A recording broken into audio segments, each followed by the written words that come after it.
Mr. Mayor, we are live and ready now. You're what? The meeting is live and ready. Okay, we'll start. Meeting come to order. Regular council meeting Monday, April 27, 2020, 6 p.m. Roll call, please.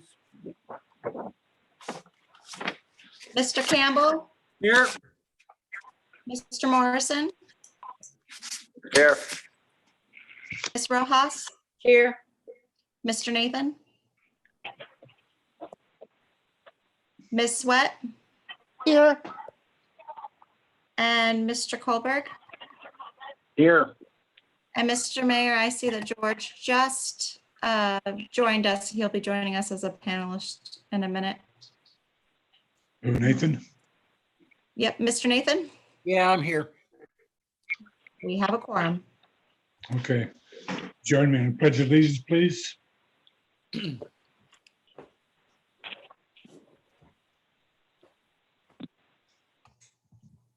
You got a flag up, Heidi?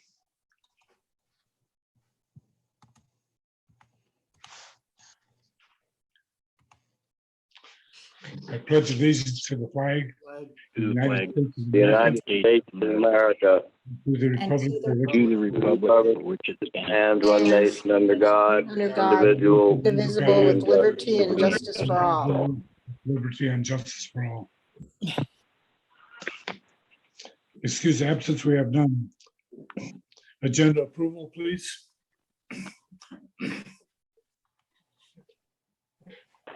make a I'll make a motion to approve the agenda. Second. All in favor, Campbell, Aye. Aye. Morrison, Aye. Ross, Yes. Nathan, Aye. Sweat, Aye. Colbert. Aye. Consent agenda, Heidi, you want Aye. to read? Yes, thank you, Mr. Mayor. For this evening's meeting, we have the minutes of the regular meeting, April 14th, 2020 on the consent agenda. Make a motion to approve the consent agenda. Second. All in favor, Campbell, Aye. Morrison, Aye. Ross, Aye. Nathan, Aye. Sweat, Aye. Colbert. Aye. Mayor proclamations none. Public presentation prior notice. Senator Stevens is online.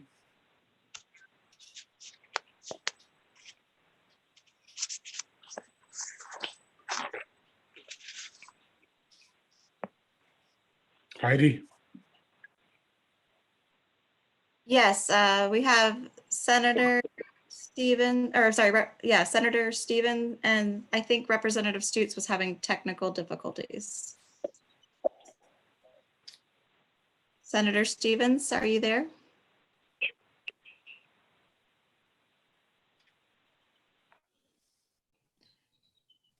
We may have to wait and come back to them. okay, just move on. Yeah, Tim I think Dillon. I've got it now. Can you hear me now? Okay. Yeah, I can hear you. Oh, thanks, Mr. Mayor. Pleasure to see you this time, and I appreciate your letting us meet with you in this way. I know there was a question you had. I just got it concerning how the CARES money can be used. Can you still hear me now? Yes. Okay, well, good. And I'm sorry, Louise isn't quite on, but she will be shortly, I'm sure. But so we've been working hard to try to figure this out. And I know a very specific question you had was, could this money, and it's about, let's see, it's a total of 254,000 plus going to Seldovia. the question was, could that money be used for lost revenue? And unfortunately, the answer is no, not at this time. It cannot be used for lost revenue like sales tax or property tax or harbor fees and those sorts of things. But we're working on it, and we're trying to find a way to have those things included. I think it's really crucial for all of our communities that they be able to use it for lost revenue. So we're working with our congressional delegation, with our 2 US senators and representatives, to try to get that straightened out. But at this time, the federal rules are that it cannot be used for lost revenue. So that's a bit of a problem. So I know I'm sure you're well aware of the monies that are coming to Seldovia, and the 3 different reclaimed tranches. May 1st, the first one is 182. The second one, July 1st, is 36,000. Third one, October 1st, is 36,000, for a total of 254,000 to the community. As you know, the reporting starts on that on June 1st, and there will be audits. So, I mean, we're just trying to work on how we can find a way to loosen this money up. And I guess the first thing I should say that I should have said to start with is that we're trying to find a way to get this money out as quickly as possible. I know how desperate our communities are. I know how badly you need it. So we're working to speed that process up. And so anyway, that's where we are right now. As you know, Louise will talk about the Marine Highway, I'm sure, but we do know now that the testimony will be resuming June 2nd. I'm not sure first date arrival in Seldovia, but it is starting on June 2nd. So, Mr. Mayor, that's the key thing that I know right now is that those funds cannot be used for lost revenue, but we're working hard to try to get the support from our congressional delegation to find a way to do that. So any questions, Mr. Mayor? I don't have any at the moment. Anybody else? Mr. Mayor, I have a question. Oh, go ahead. Yeah, thank you, Senator Stevens, for joining us tonight. So why will the Alaska Marine Highway get to use their care money, their care for lost revenue, but a local municipality couldn't? Can you explain that? Well, I'm not sure that I could explain the federal rules, but that's the law. That's in the CARES Act, and they made it very clear that communities can't use it for lost revenue. But you are right. The Marine Highway System is using it for lost revenue. I don't have an answer to that. We don't make those rules. Of course, it comes from the federal government. So I wish I had a better answer for you, but we certainly don't want to take money away from Marine Highway. We want to make sure that the money gets to you and you can use it where you most need it. So as I say, we've gotten the attention of our congressional delegation, Senator Murkowski. They're working hard to try to find a way to work around this for us. Thank you. Any other questions? Mr. Mayor, this is Vivian. Go ahead. Yeah, Cassie, this is via Cassie. Cassie, when we were just looking at our budget for community assistance, were we wondering why the numbers were different? Is that the question that Senator Stevens could answer? Well, community assistance is pretty clear. I mean, we've done that in the past, and that's a very clear way of going about funding communities. So for Seldovia, it's 146,000 for community assistance. Then in addition, there's a $36,000 figure that was added in there, and that comes from the computation of the Department of Commerce. How they got to that dollar amount, we're a little unclear at this time. But we know there are some errors. We've heard there's some mistakes in that $36,000. I'm not sure if it affects Seldovia or not, but there have been mathematical errors and computational errors. And so they're trying to straighten that out as quickly as they can. And again, our goal here is to get this to you as quickly as possible. I really hope the legislature can stay out of a big argument and a big fight with the governor over this. The best thing we can do is to make sure the governor has access to those funds and can get them to you as quickly as possible. As you know, that first amount is due May 1st. that's great news because I think we were budgeting with $78,000. So that's great news if it's going to be 146,000 unless I misunderstood. Well, I hope I have this right. I'm looking at the distribution of funds by community, and you're down for a total of 254,000. So I hope that's right. Now, let me give you a number of somebody that can, in the department, that can answer any questions you may have. And her name is Michaela Fowler, Fowler, Michaela Fowler. And her number is 907-465-2506. So hopefully she will have more clear understanding of how the Department of Commerce arrived at the additional amount for giving your community that $36,000 figure. Right. Okay. Thank you. And thank you for all you're doing for us, Senator Stevens. Oh, you bet. It's good to see you guys. Thanks so much. Any other questions? Yeah, Mr. Mayor, I have a question. Hello? Yeah, go ahead, Bobby. Bobby. Oh, okay. Is Senator Stevens still on? Yes, I am. Okay, yeah, I'm sorry. I guess probably everybody else understands it but me. It just goes a little over my head. So what exactly can that money be used for, like in a nutshell?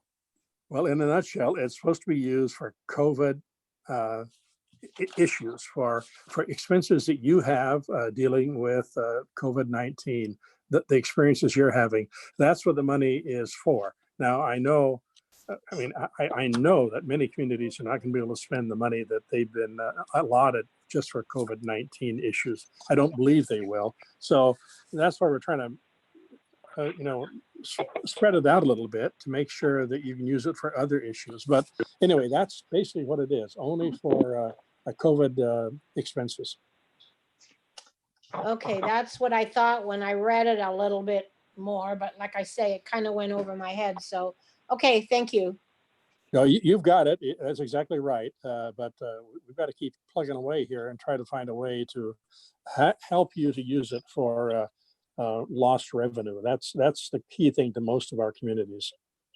Well, yeah, that would definitely be great. Okay, thanks. You bet. Mr. talking. Mayor, Yes, go ahead. for Senator Stevens.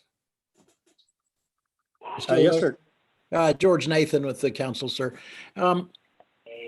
If we have a business here in Seldovia, let's say a hotel that has a bunch of cancellations, he's eligible for PPE funds to counteract his loss of revenue based on COVID. So the city is not going to receive the sales tax on the revenue that he would have received. How in the world is that loss not associated with COVID-19 problems? Well, George, I think you're right, and it should be. I mean, you are losing revenue due to COVID-19. It makes sense to me, and that's what we're trying to get our congressional delegation to find a way to make it work. Right now, it's very specific, and it's only a loss. It can't be lost revenue. It can only be things that you have money that you spend on COVID-19. So you're right. It doesn't make much sense. And we've never had so much money come to the state from the federal government. No state has. We're all struggling to try to figure this out, trying to help the communities figure out what they can use it for. But George, I understand what you're saying. That those PPE funds can be used for lost revenue, but not, as I said, not at this point. Hopefully we can figure that out. We can help you with that. Thank you, sir. You bet, George. Any other questions for the senator? Rep Stutz is able to get on, I see from the audio here. Can you hear us, Representative? I can. Finally, what a nightmare.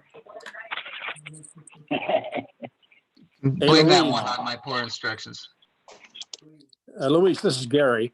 I Gary. was just trying to explain to them that the most recent federal rules are that these funds cannot be used for lost revenue like sales tax or property tax or harbor fees.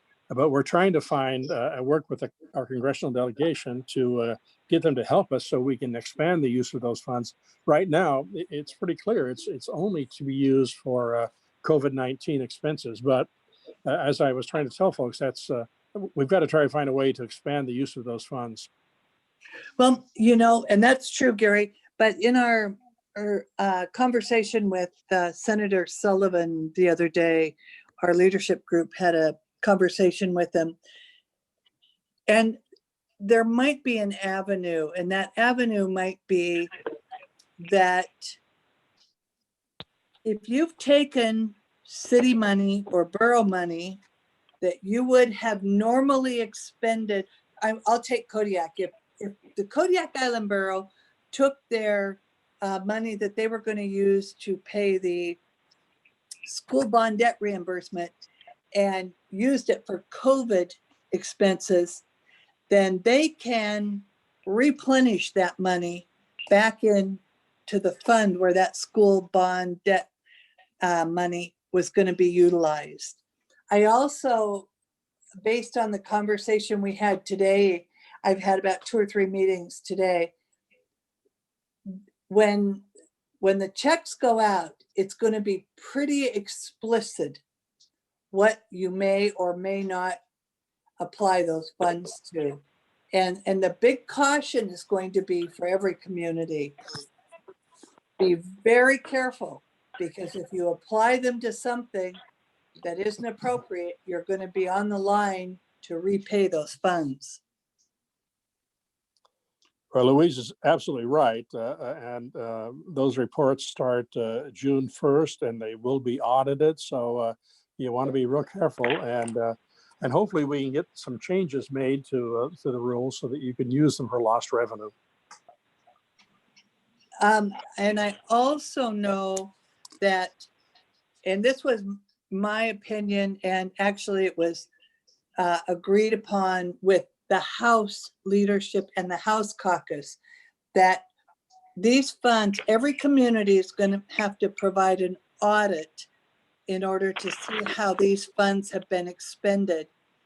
And I believe it's appropriate for the state to provide some of these communities guidance in how these audits need to be performed and whatever help they need. Because I don't know about Seldovia, but I know that between Gary and I, we have a lot of small villages that wouldn't know where to begin to perform an audit for these funds. So hopefully that will be a resource that communities can draw on.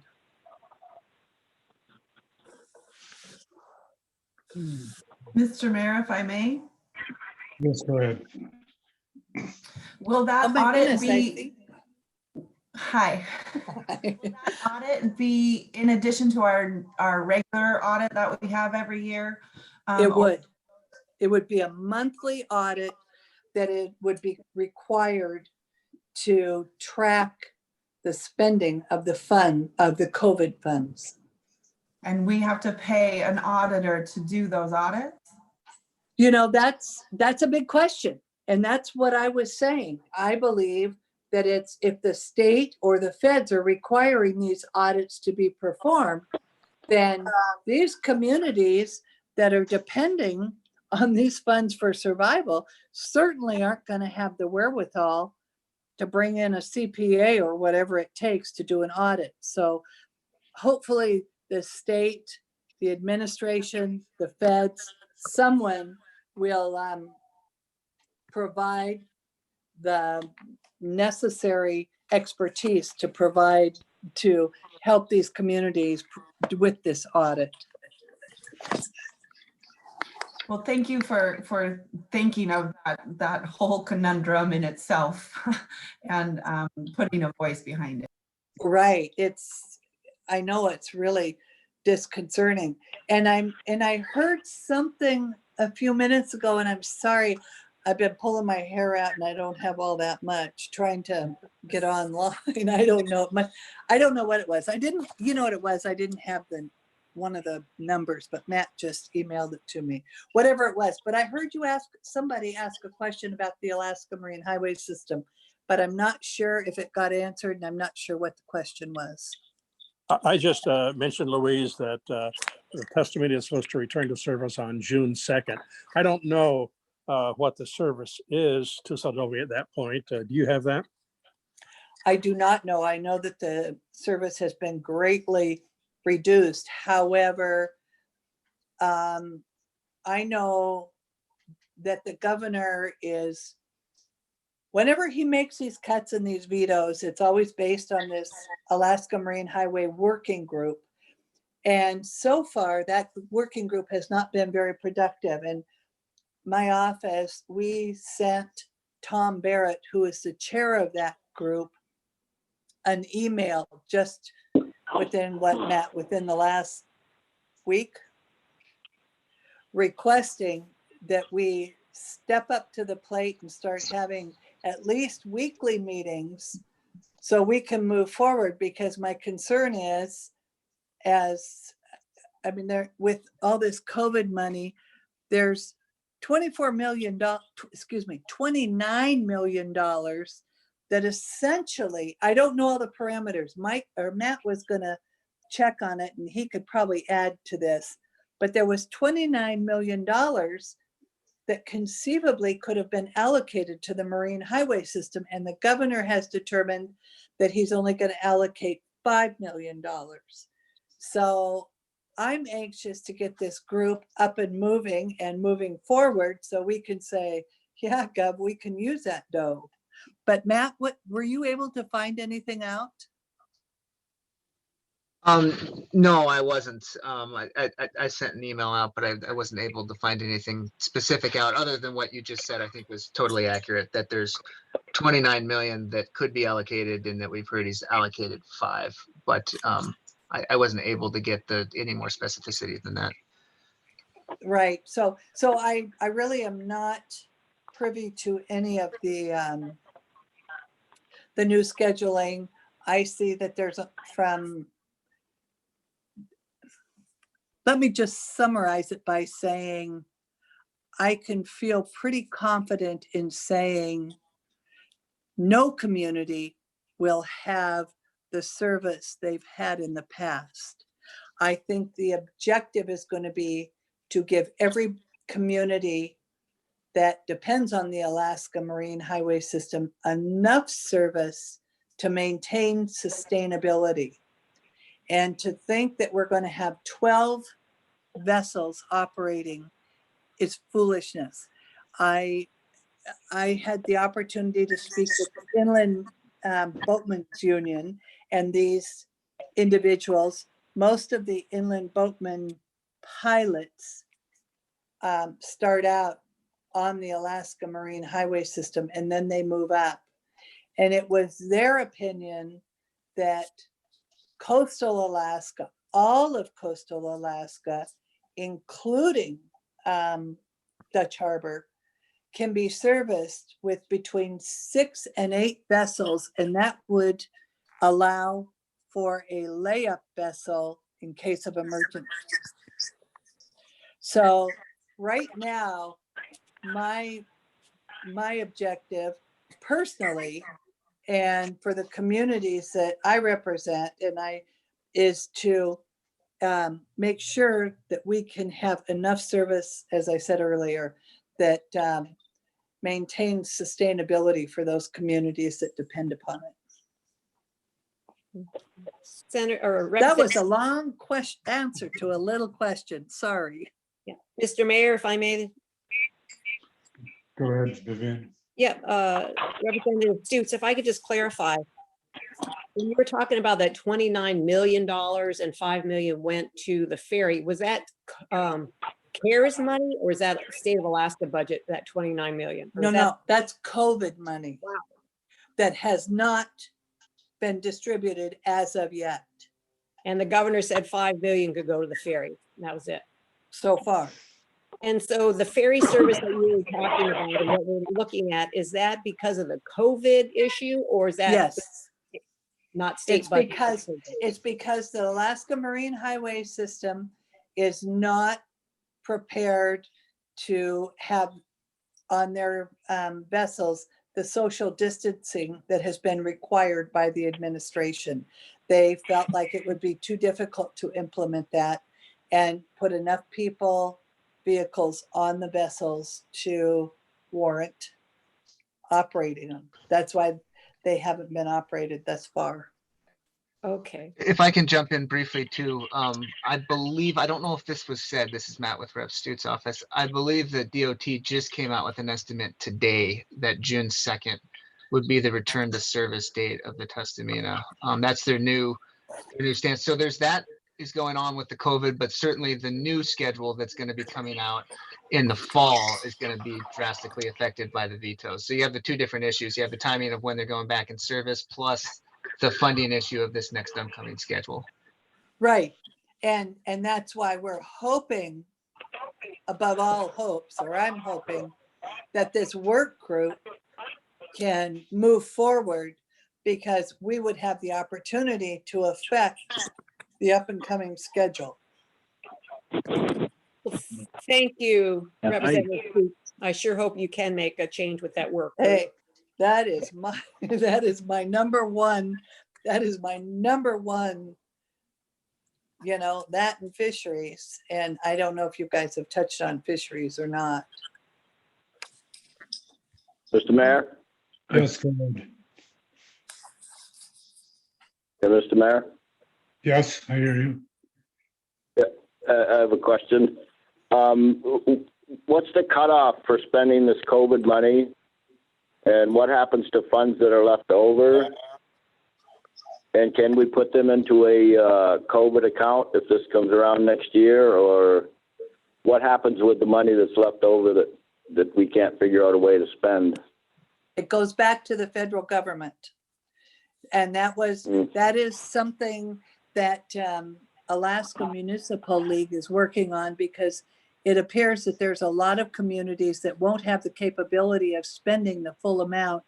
And so Alaska, this is just a thought, so don't take this to the bank, but Alaska Municipal League is contemplating if there is some way that they can open up a bank account that communities that cannot expend all those funds, and I think the deadline is December 31st. Don't quote me on that, but I think it's the end of the year. If you can't spend the money by then, or you know you can't, you can give it to Alaska Municipal League. They can put it in this account, and then they can redistribute it to the communities that were shortchanged, for lack of better terms. So basically what that's encouraging is to buy a lot of extra stuff that might just sit around. That doesn't seem to make any sense to me. Well, this is Pearlie no. Wilson, by the way. Oh, hey, how are you? But the question is, in buying those extra things that are going to sit around, can you relate it to the COVID disaster? You can't just buy something to sit around if you can't directly relate it to the COVID disaster. Well, we could call it preparing for the next case, couldn't we? I like the way you think. Thank you. I have two questions, well, one and a question. This is Representative Stutes, this is John Colbert on council. Hi, John. The first thing is, can they, in this working group and everything, can they get it turned around so that the Kennecott and the Tustamina go into dry dock at least 6 months apart? So they're both not in at the same time?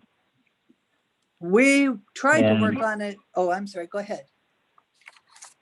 And the second one was this COVID, the way it's set up, to me, it's like a real bad catch-22. All the coastal communities, well, all the communities in Alaska and probably everywhere in America make their income comes from taxes and tourism and other things like that. COVID-related deals would only pop up as medical issues or medical supplies. Very little would be directly come out of this. Well, we've got a little bit now, but the vast majority of the city's losses, any city's losses, are going to be from loss of taxes, loss of revenue from tourism and everything else. And the way it's set up is giving the state money, but excluding every community from qualifying to get any of it. You know, saying your losses for loss of income due to the COVID, we're going to lose 90% of our income for the summer due to COVID, but we can't touch it. That's catch-22.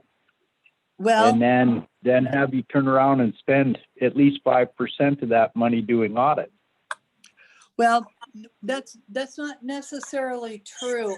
I'll speak to the COVID issue first. And Gary, please don't let me step on in front of you. If you have something to say, I certainly would acquiesce to you step it in. But when we were talking to Dan Sullivan, his take, and we asked that very question, you know, like, come on.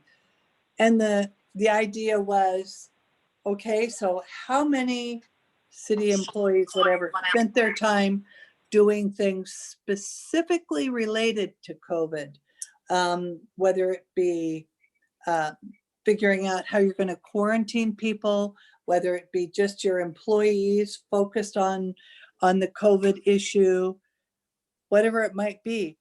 All of those funds and all of those salaries and benefits, you can directly relate to COVID, so you can reimburse your municipality on that part. So Okay. I think that there's a lot of ways to dance this dance, if you know what I'm saying. It's a big gray area. Right. Leads, you know, it leads Right. us for a lot Right. of problems if you take the wrong step. Right. Well, and I'm getting this directly from Dan Sullivan. And I'll tell you, it was actually in speaking with him, he said, whenever you put down what your expenditures were, he says it's very simple. At the end, you write directly related to the COVID disaster. He said, that's the key. Whatever you do, end up your sentence with related to the COVID disaster. So, and that was coming from him. And insofar as the Kennecott and the Tuskegee, yes, we worked on that this year because I'm not sure, and I may have mentioned this before, I personally went down to Ketchikan with Matt, and we toured just about every vessel, spoke to every skipper and every engineer. And there's a lot of disconnect there, which I'm really hopeful that this working group will work on. But I think one of the most egregious things we saw was the fact, that the Tuskegee and the Kennecott were both pulled out at the same time. But more than that, they sat in Ketchikan, in dry dock, for 2.5 months before anything was done on them. And of course, our response was they could have been operating. They could have been operating, but instead they were tied up in Ketchikan, and the state was paying $90,000 a month for their moorage. So, you know, I'm very hopeful that this working group is going to be able to connect the dots, which would be connecting the skipper with the engineer, with the shoreside engineer and the shoreside maintenance people, and getting everything lined up rather than that same thing occurring. And the good news is they at least now are aware that we as the state are aware of that kind of action. Yeah, that was a big waste. You don't even have a clue. I'm sorry to say. Yeah. I'm sorry. Yeah, I do. You know, I'm Yeah, pretty, it's it's heartbreaking.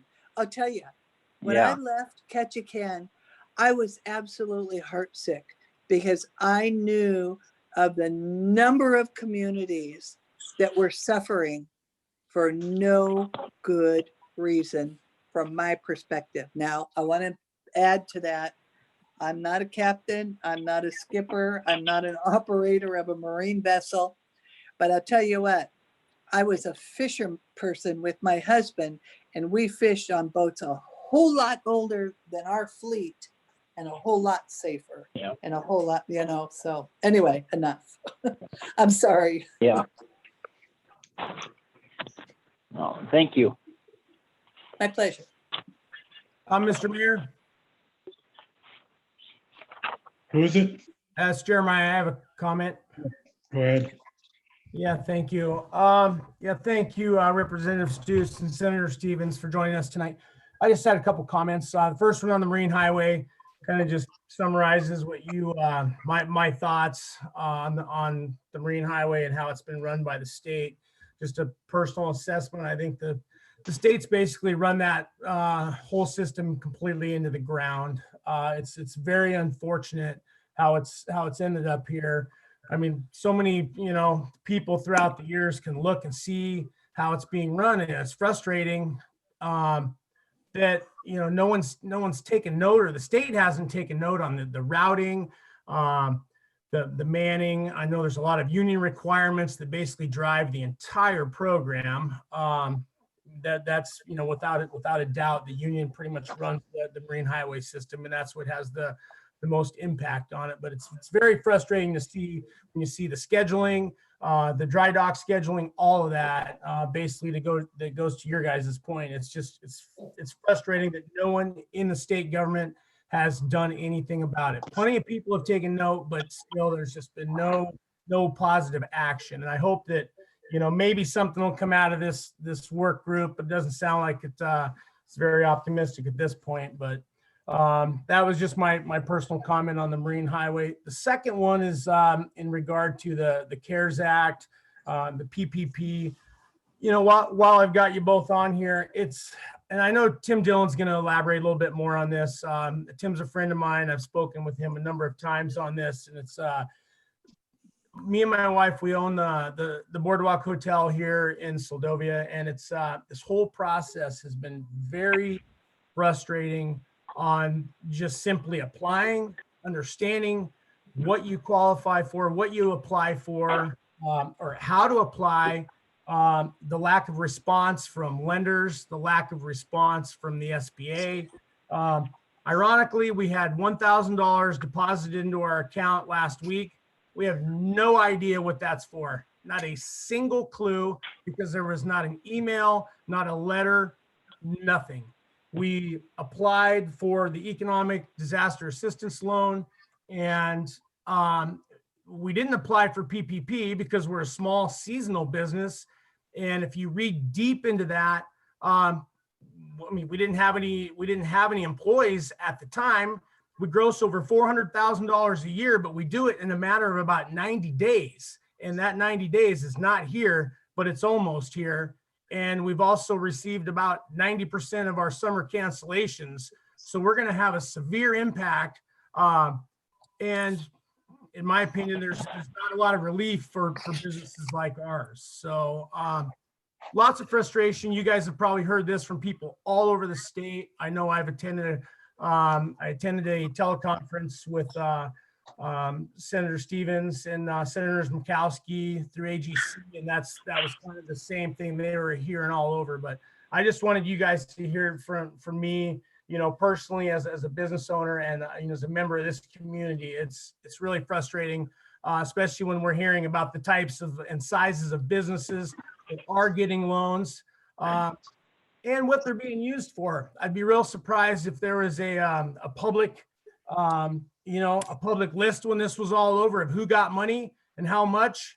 I think the majority of the general public would be quite disgusted at the amounts and the businesses that actually got that money. So sorry for the long-windedness, but this has been a frustrating process. And I don't see any good things in the near future. So, but again, thank you guys for coming and or attending and giving. Well, Well, thanks, go ahead, Jeremiah. Gary. Well, I understand your frustration. I mean, we're feeling the same thing here. I'm afraid there's going to be some cronyism. There's going to be money given to people that should not have received it. That's already been the case with some large restaurant chains, and so it's going to be a mess. Unfortunately, we're in the same boat you are, trying to make sense of it and trying to get our congressional delegation to help us out here. Well, and this is what I will say, insofar as the Alaska Marine Highway System and that situation, this is what I truly believe in. Maybe I'm looking at a rainbow or something, but I believe that the squeaky wheel gets the grease, and we are going to continue to squeak as rural coastal communities. And insofar as your seasonal business, when I've mentioned several times during this conversation that we had a conversation with Dan Sullivan, and he is very cognizant of the fact that businesses just like yours are kind of being left out of the loop here.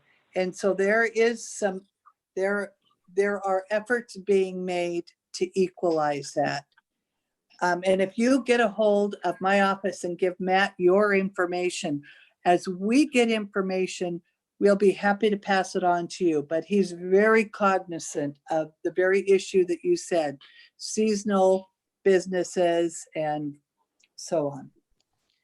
Just to dovetail off that briefly, Representative, this is Matt for Rep. Stutz. Yeah, through the some work we've been doing as part of the Kodiak Economic Task Force, which is a local group in Kodiak that's been dealing with some of this. Senator Sullivan's staff and Senator Sullivan himself have shown up to just about every one of those meetings and has put an amazing amount of time into the topic. I know he and his staff really went to battle and are still going to battle with FEMA about regulation changes and things that could be done simply without fixes to make the PPP program work a lot better for seasonal businesses that do account for the fact that you make all of your income in a very short amount of time and don't typically have a lot of employees year round on payroll. But I do know they weren't able to get those fixes in this last, I guess it would be phase 3 of CARES Act, for the one that was just passed with the 320 for PPT, 320 billion, and the 60 more for the EIDL loans. But they're still working on those, and I know they're working really hard on it. So just to dovetail off what the rep said, if you can get me specific concerns, I'm still speaking to the congressional delegation staff a couple times a week, specifically about them working with FEMA and possible legislative fixes to really make these programs actually work for coastal businesses. So it's not there yet, but I would agree with the representative that there is a lot of hard work being done, and I think we could still salvage some part of this for you guys. Yeah, thank you guys. I appreciate that. No, and I think there's a lot of small businesses throughout Alaska that, you know, appreciate the effort that's being made. And I think you guys have, you know, you've heard from a lot of people around the state, and I think the theme is the same. So there's a lot of small seasonal businesses in Alaska. We all make our money in a very limited time of the year, and it seems like the federal government just flat out left us out. So, I appreciate your efforts and thank you guys.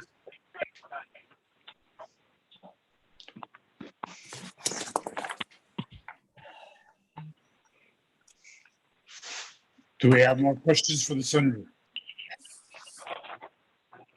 Yeah, Mr. Mayor, this is Pearlie. Go ahead. I didn't hear the answer to when or is there a cutoff for spending this money. And also, Representative Stutz, the squeaky wheel gets the grease, but it is always the first one replaced. Oh, now come on, be a little more optimistic. I think that the spending cutoff is the end of this fiscal year, which would be the federal fiscal year, December 31st, but I'm not absolutely positive on that. I think you're Thank right. you. We know when the money is coming to you, May 1, July 1, October 1. I think it's the end of the year. But again, if any specific questions that we don't know the answers to, give a call to Michaela Fowler at 465-2506. She can answer that for you. Thank you. No other questions from anybody? Do you have more, Senator Stevens? No, thank you so much. I'm glad we're doing this. I appreciate you taking the time, and it's been great meeting with you. Thanks. Thank you. Appreciate your time. I'm sorry. I am really sorry for being tardy, but this Zoom and we have not become friends yet. And I don't know if any fishing issues came up. And I thought, I'm sure that you have commercial fishermen there in Seldovia, and I don't know if any of the issues have been addressed. Yes, we do have commercial fishermen. Well, let me just briefly touch on a couple things. One of them was, excuse me, the dual registration, having to register your boat with the CFEC and then turning around and going to DMV and getting a sticker. That's the derelict boat issue. And we were told by the Department of Public Safety that absolutely they would not be enforcing that this year, because we have a bill in to correct that and remove the idea that you would have to go to the Department of Motor Vehicle if you are registered with the CFEC on your vessel. And just recently, the Department of Motor Vehicles put something on their website that said May 11th is the cutoff date. So I know that Matt has been in contact. I don't know if he's had a response, but we've been in immediate contact with Department of Public Safety and DMV, because clearly that is not something that should be enforced. And before I go on any further, I'll let Matt respond there. Matt? I know the Department of Public Safety was talking about it at a staff meeting today, and I spoke to the governor's office. I spoke to John Moeller in the governor's office, and his intent certainly was that not be enforced, and he told me to check back with him if the decision was otherwise. But at this point, I'm kind of taking it through the channels of working with DPS. I know they were talking about it today, and like you said, originally they had exempted people for the entire year, and then recently they kind of just said, well, the exemption only goes till May 11th. So we're clarifying that, but it's on the governor's office radar, and I think it's something we'll be able to resolve satisfactorily. Thanks, Matt. And then there's one other thing that might be of interest. And that is, of course, the federal government, aside from the 1.25 or 28 billion dollars that the state is going to receive from the feds on the COVID disaster, there is going to be $300 million available for fisheries, but that $300 million applies to the whole United States. And so when we were talking with Dan Sullivan, I said, that hardly seems to be an adequate amount in light of the whole picture. He agreed. They are going to pursue adding funds to that, but in the meantime, he is working on getting a pro rata share, so to speak. And being Alaska provides over 60% of the seafood to the United States, we're hoping to get somewhere between 120 and 150 million dollars of those funds. That has not been determined yet. The one thing that I can say that my office is working very hard with, and thank you, Matt, is the idea, and we're working with our congressional delegation who happen to be on the same page, is we absolutely do not want Pacific states involved in distributing those funds. So that might be another bright spot. There are bright spots. You just got to look for them. Oh. Thank you. Could I get Matt's number? Could I call you? Yeah, certainly. You can reach Matt, poor Matt, anytime. 907-465-3271. Yeah, I'll talk to Matt and he can relay to you. That's to do with fishing. That's fine. And I let me have a give lot you, of- I'm I have happy a to lot give of you my gripes about it. Okay, I'm happy to give you my cell phone number because I'm not, Okay. when I'm at home here in Kodiak, I don't have the best of reception. But I'll give you my cell phone number, which is 942-2120. And my home phone number, 486-8757.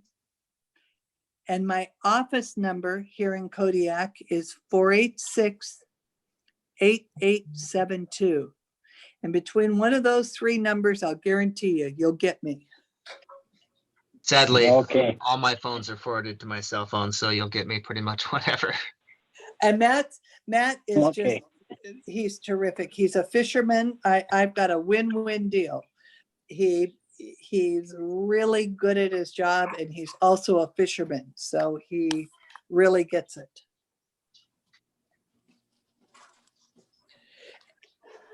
And so I'm going to sign off here because I'm going to have a conference. We're going to be discussing, I've got the speaker that's going to be calling me and we're going to be discussing exactly how these monies are going to hopefully be dispersed. But, you know, the one thing that I really feel is important to mention, and I don't mention this very often, is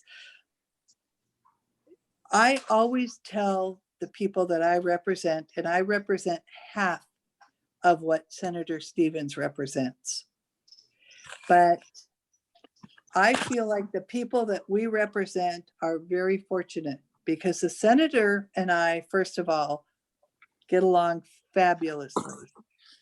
I'm not on any educational committee. I'm not on any of that. And so our senator really looks out for us in that respect. And he relies on me in fisheries, and we are probably one of the few districts where their representative and their senator have a really good working relationship. And the beautiful thing of that is our constituents win. Well, thanks, Louise. I've only known you for 40 years, so that helps too. God dang it, Gary, am I 40 already?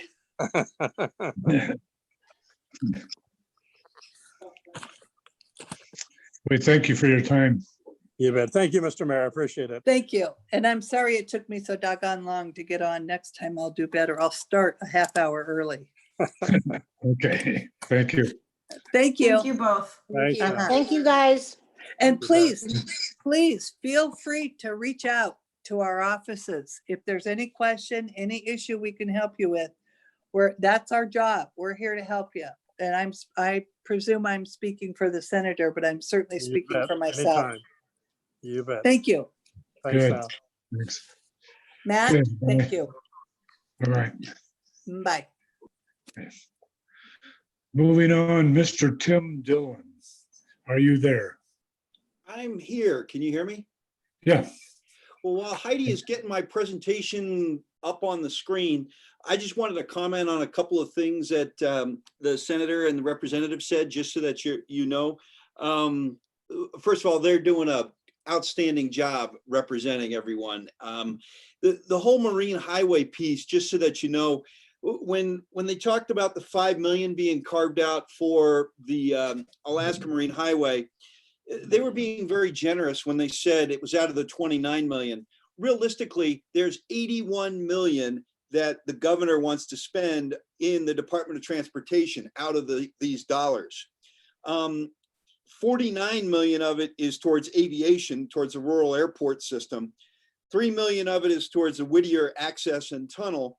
And then the rest of it is for any other areas in transportation. So out of that 29 million, they're talking about carving out 5 for the Marine Highway. So there's plenty of additional dollars that could go towards the Alaska Marine Highway. So I've been on a variety of conference calls here lately, and there is a lot of push to try and see about increasing that. The other thing is, in fact, Senator Machicki was involved with this last week with us. The idea that Ketchikan's the only place that a boat can get fixed, that's got to get out of their mentality. The Aurora which is a Western boat, the folks in Seward wanted to be able to take care of that. They not only put together information that would save the state 20% on the overall cost, but it would be done 3 weeks early by JAG. And I'm sure Jeremiah is familiar with JAG and the job that those guys are doing these days. In fact, they are so good, they're handling 92% of all the Coast Guard vessels in the state of Alaska are being handled out of Seward. So they very easily could have done the Aurora. But again, one more time, they decided, nope, we're just going to put it in Ketchikan instead of allowing someplace else to have that job. So we're really pushing hard on the Alaska Marine Highway, not just on the system, but how they're handling the boats in dry dock, because it's getting a little bit old. The other thing that Luis did not mention that I want to throw out there is the fishing money. There's also an additional $100 million that the governor has put in his budget for stimulus for Alaskan fisheries. Now we'll see if that makes it through the legislature. I'm not sure whether it will or not, but I actually had Representative Carpenter in my office today, and we were talking about, and I think there's a decent amount of support. So I just wanted to touch on those while they were fresh in your mind when with the senator and the representative. So my report for this evening, next slide.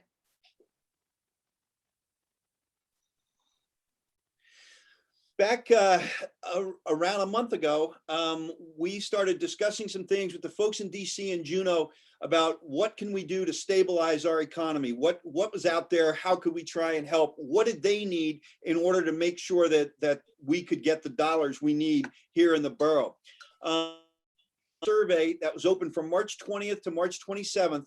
And lo and behold, we had 721 businesses from across the borough participate in the survey. That was more than Southeast and Anchorage combined. So we were very, very fortunate with that. Also, just this last Friday, reopened the same exact survey in order for us to look at things this next week and see the comparison from 1 month to the next. This is something that Senator Sullivan and Murkowski and Congressman Young really want to see the difference, what's happened this past month. So if you have a chance, it's on a variety of different websites. I believe Heidi has pushed it out to local businesses, and I believe it's probably on Chatterbox also. Next slide. This will give you an idea. We always talk, can you move it up just a little bit so folks can see the bottom part? Yeah, this will give you an idea how diverse our borough is. There's 19 different major areas that are included in this, in the 720 some folks. So if you can roll to the next slide. One of the concerns that we had was how big are most of these organizations?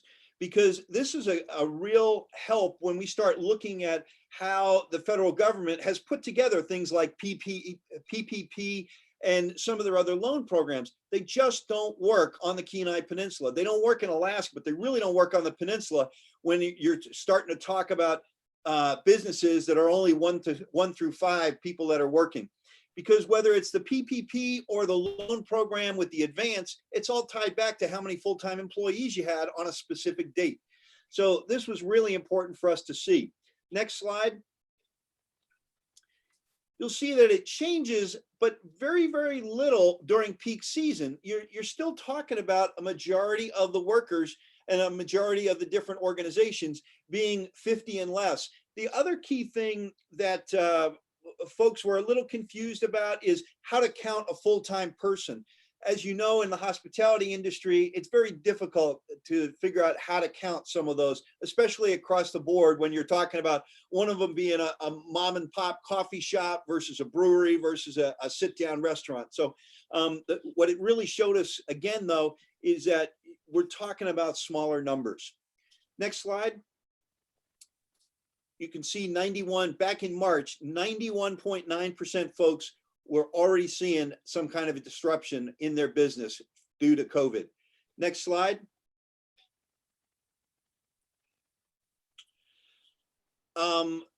As far as a decrease, 91 to 100% decrease for a lot of the different businesses. Next slide. Projecting revenues from 2019 to 2020 doesn't take a rocket scientist to figure this one out. The decrease is going to be significant. Next slide. Reductions. At this point, you know, I'm going to be curious to see what we see at the end of this week. A lot of folks didn't make reductions right off the bat, which was good, because when people got the PPP information, you know, some folks, it made sense to put folks on unemployment. Some businesses, it was better geared towards PPP. We were telling people to call us and call the Department of Labor before they made any of those kind of decisions. And we believe they have followed through with that, which was good. Next slide. Do you expect to make future cuts? The big one is at 39.3, the folks that are unsure of what's going on. And I have to tell you, with the way some of the stuff has come and the limited, you know, you look at the billions that were sent and how quickly they were spent. I've had folks call me here in the last couple of days because of the replenishment of PPP and the loan program, and they're still not sure if they're going to get taken care of. So that's something that's a big concern. Next slide. Supply chain, we were being told by the state and by the feds that there was no problem with the supply chain. In fact, the mayor up in Anchorage, we saw him on television numerous times telling us not to worry about things, that the supply chain was not being disrupted. If you could look at the next slide, that really was not the case, whether it be with vendors, service providers. All you have to do is go into most of the stores up here on the peninsula. We even had in our survey, one of the responses was from a cleaning company that said, you know what, we're getting literally tens of calls a day wanting us to add them to our cleaning routine. But they couldn't go ahead and do any additional cleaning because they couldn't get to the supplies, because we couldn't get any supplies down here. So even though they had individuals that could go ahead and do some additional cleaning, without the toilet paper, the Clorox, the hand sanitizer, those things, you just can't get anything done. Next slide, please. This is the scariest slide of all, because when you really look at it, the only thing you can take out of this is 31.7% of folks believe that there's no risk for them having to close permanently because of this. You've got to look at the 66% people or 68% of the other businesses that are either a yes or not sure. One of the things that I get calls all the time from folks, and they don't know what they don't know. And that's a difficult position to be in, to have a business and not know whether you're going to be able to make payroll the next month. Next slide. This is something that I know that your police chief is all over, and it's a good thing. You know, when you have disasters like this, certain people, instead of trying to help and fix things, they come up with their scams, and there's lots of them out there. So please, please, please remind your folks in the community that, you know, I had somebody call me yesterday wanting to know if we could help lend them the money because they talked to somebody that was going to be able to give them a loan, but it was going to cost them $1,800 to fill out the application. Yeah, that's a scam. That's not for real. So those kind of scams, we've got to make sure that we take care of people. And if you hear of some scams like that, please go directly to your police chief. Next slide. We have been heavily involved on the peninsula with trying to find other ways to keep people busy and working. We were very fortunate. Most of you all know Nomars over in Homer. 3 weeks ago when we started getting calls and ideas of how we could get some PPP or PPE made. We were able to get with Jen over at Nomars and was able to secure a contract for them. So instead of them making what they normally make, they're making PPEs now. Same thing with commercial grade 3D printers. There's a variety of them on the peninsula, and we've actually been able to get several of those groups different contracts to be able to make different pieces of equipment that's needed instead of us having to rely on the lower 48 and over in Asia. Next slide. What's going to happen with this money? And this is one of the pieces that both the senator and representative, we're still all waiting for descriptions and things. As you know, Cassidy and I have spoken just about on a daily basis the last couple of weeks, that when you read the stuff and you're trying to figure out, okay, how can I use this money? What can I use it for? It doesn't make sense. It really doesn't. I can tell you that through my discussions with Senator Sullivan and Senator Murkowski, they're working their tails off right now to try and get some things changed. But it also, we have to make sure that it makes sense and that people are reading it correctly. For example, one of the things, and I know I shared this with Cassidy, on April 21st, Neil Steininger had sent out a document out of the governor's office on each of the dollar amounts and what was going to be used for what. There's $300 million that is going to be spent in commerce, community, and economic development, and it's for small business relief. What they had planned to do was pass it on to ADA and to AHFC to reimburse their loan program, to continue giving loans. Well, we made it very, very clear to them, you can't do that. Those monies, you're not allowed to make money off of the federal government's money. That money has to be put directly into businesses' hands with no strings attached. They have to be accountable for it, but it's not a loan, it is a grant. So actually the end of the day on Thursday or on Friday, when the message was heard loud and clear by the governor's office, they've changed that now. So now they're up in the air how they're going to handle some of these dollars. We've been asked to work with ADA and the rest of the state as partners to try and help identify and make sure these monies get pushed out to communities and that they're able to be used and that there's some accountability.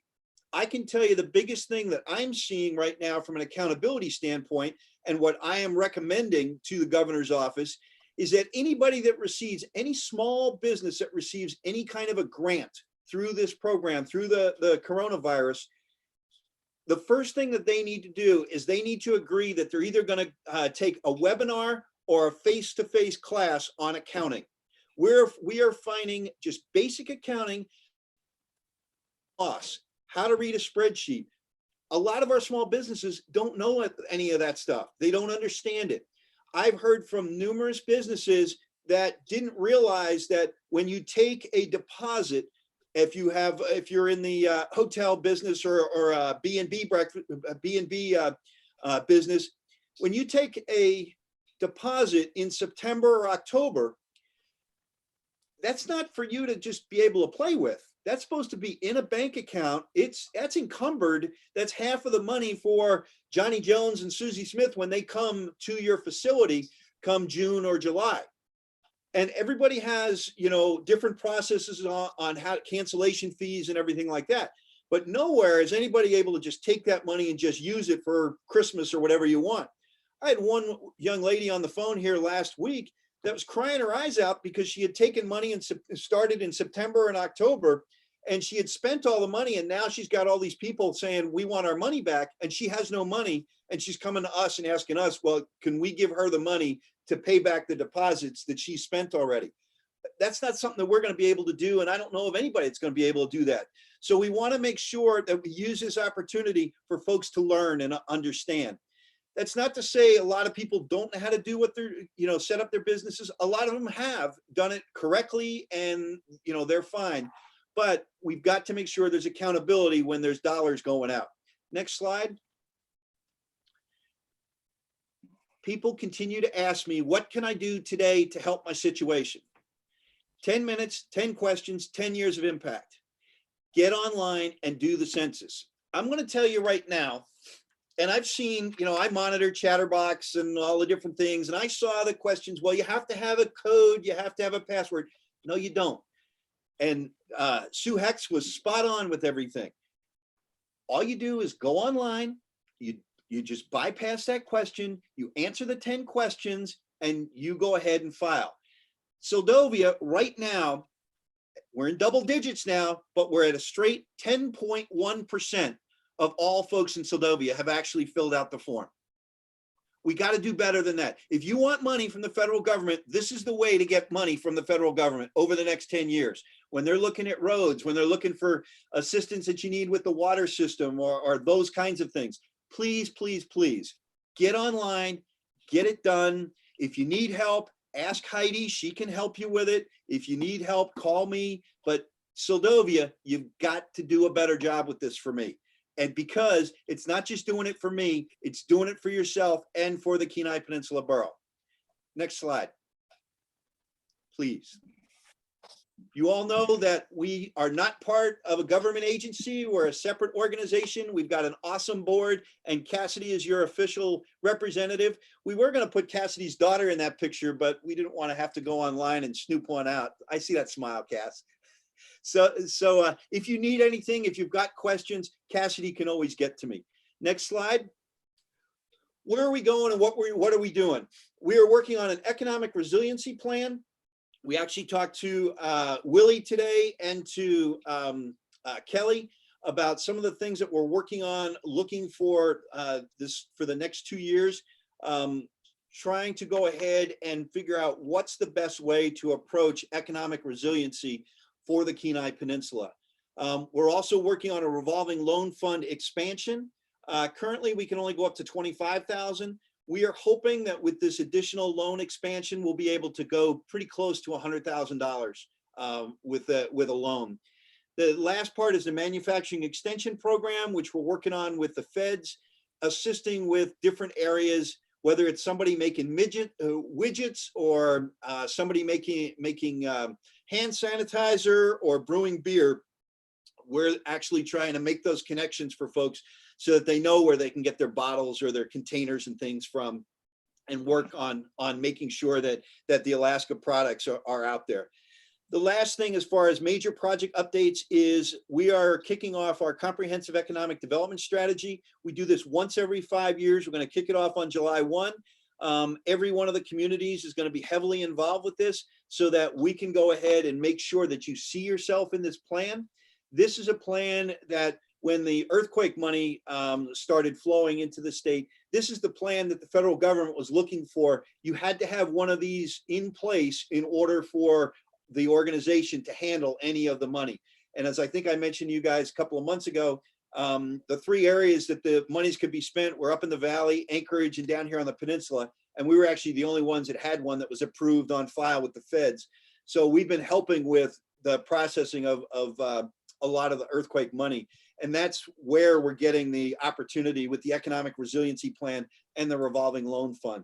So we've got a lot of other things that we're involved with. And as most of you can probably guess, we've been helping small business development a lot with answering questions and trying to assist and see what people need to make sure that businesses continue. Next slide. I tried to go as quickly as I could because I know it's been a long day for you all. Be more than happy to answer questions. But thank you so much for allowing me to touch base with you and let me know what I can do to help. Thank you, Tim. Any questions for Tim?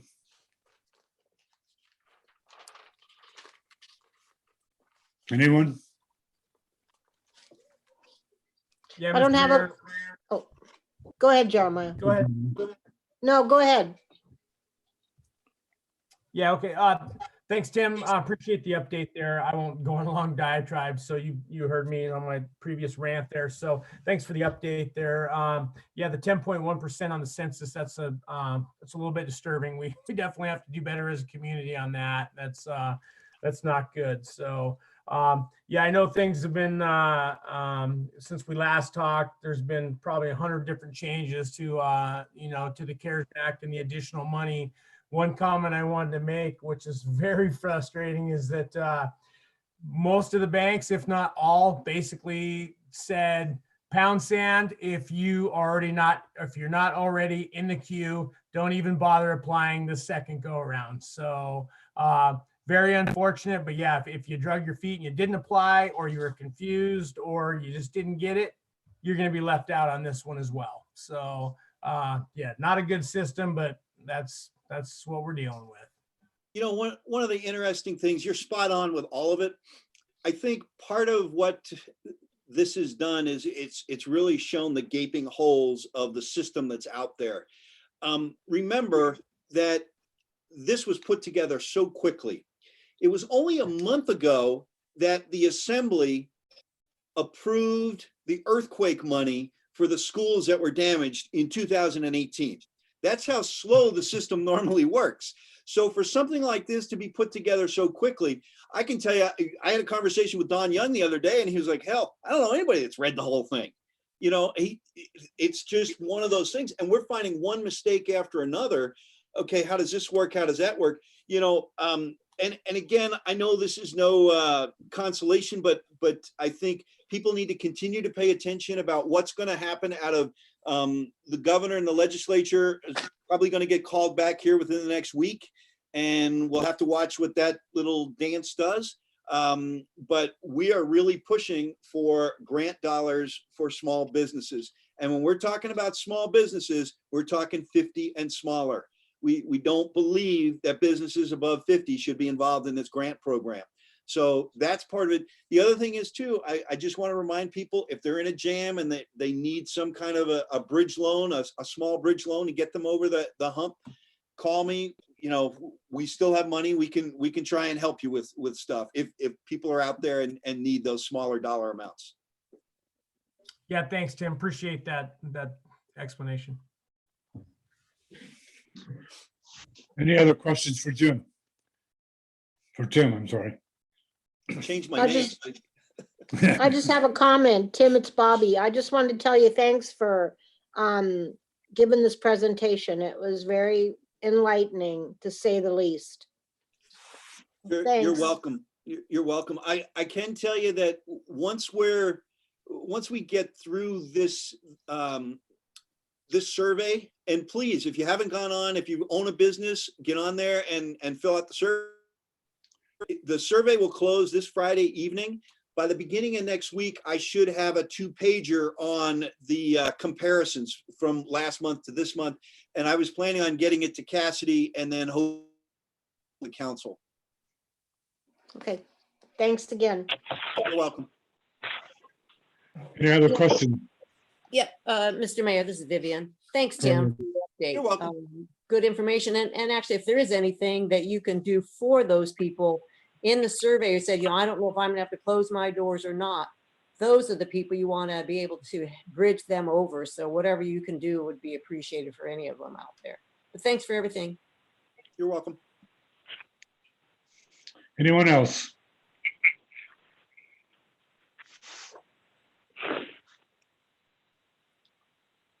If there's no more questions, we'll move along. Thank you for your time, Tim. It's good to see you. You're welcome. Good night, everybody. Good night. Good night. Thank you, Jim. You're welcome. Moving on, public presentations for items not on agenda. Anybody from the public? You know, Heidi? Not that I'm aware of, Mr. Mayor. If not, we'll move on. Public presentations for items not on agenda. I'm sorry. Committee and advisory board reports. Any board reports, advisory board reports? Seeing none. Public hearing, resolution 20-25. A resolution, City Council, City of Segovia, Alaska, establishing the mill rate for FY 2021. Heidi or Cassidy, you want to take that? Yes, thank you, Mr. Mayor. This is on page 33 of your regular packet. It was on the agenda at the last meeting for public, or for under public hearings. So this is a second go around. There are no changes from last year. The mill rate still remains the same, as well as the sales tax and other information on this resolution.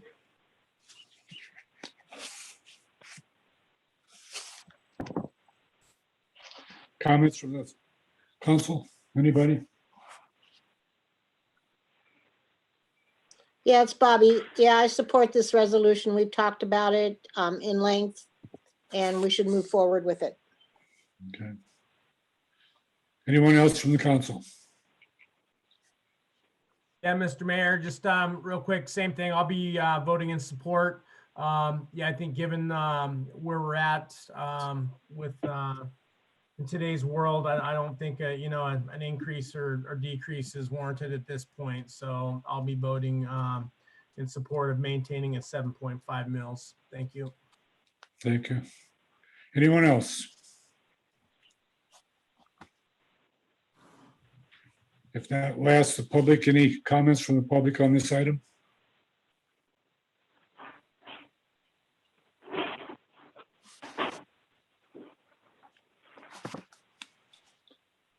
Hearing none, we'll close public comment. We need a motion on this. Mr. Mayor, I make a motion that we accept resolution 20-25. Second, Very good. All those in, agree? Campbell, Aye. Morrison, Aye. Rojas, Aye. Nathan, Aye. Sweat, aye. Colberg. Aye. Motion passes. Moving on, ordinance 20-08, an ordinance of the City Council, City of Segovia, Alaska, adopting section 10.06.025 and amending section 10.08.040 to include language requiring helmets for minor persons operating all-terrain vehicles and snowmobiles. Heidi, you want to speak on that? Excuse me, Mr. Mayor, I believe we skipped item 2, J2, ordinance 2010. I'm sorry. Going back, I'm sorry. Ordinance 2010, a non-code ordinance in the City of Segovia, Alaska, appropriated funds to the fire, EMS, and administration departments in the FY20 budget general fund to cover costs associated with the COVID-19 local disaster emergency declaration in the amount of $60,000. Cassidy, you want to speak on that? Yeah, thank you, Mr. Mayor. So this is an appropriation for the remainder of fiscal year of what our estimates would be in those 3 departments to fund them for the COVID-19 emergency. To date, we've incurred right around $20,000 in expenditures, whether it's payroll, legal, or PPE. And these would go to cover those. And just as we've been discussing with Representative Stutes and Senator Stevens, these costs that we incur for COVID-19 would be falling under the CARE Act. So that funding, once it is available, all of our expenditures that we're tracking under COVID-19 would go back and be reimbursed. But this is to appropriate correctly for our code and to realize those expenditures and that budget allocation. Comments from the council? Yeah, this is Bobby. I have a comment. Again, we've discussed this and we should move forward with it. I agree. Cassidy, Go ahead. are we absolutely sure that we're fitting into the ridiculous guidelines that we have to live under here? I think we need to be careful about accepting this COVID-19 money and that it could really bite us. You might end up accepting money, not spending it, ending up to have to pay a bunch of money for audits and not accomplish anything, and it just cost us money. I trust that you're right on top of this and that this fits into the guidelines exactly.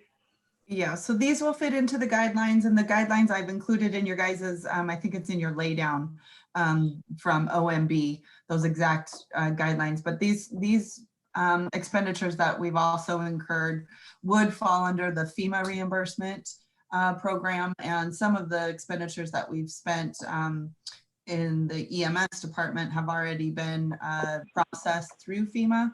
So we're going through those two avenues to get fully funded for this emergency response. Thank you. Anyone else from the council? Yeah, Cassidy, yeah, it's Bobby. Yeah, Cassidy, I have a question on that note. So can we get both, from both agencies, we can get the funding reimbursed? No, you can only submit a reimbursement. Only one. So where FEMA is not covered, and a lot of our expenses are for materials and PPE and for payroll related items to COVID. So those are all reimbursable under the FEMA program. There's that FEMA will run out of money as well. Okay. Okay, yeah, I didn't figure we could really do that, but I thought I would ask anyway. Okay, thanks. Any other comments from council?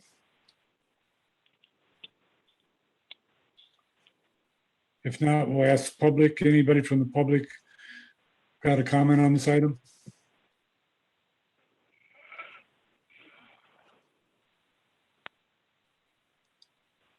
Hearing none, we'll close public comment.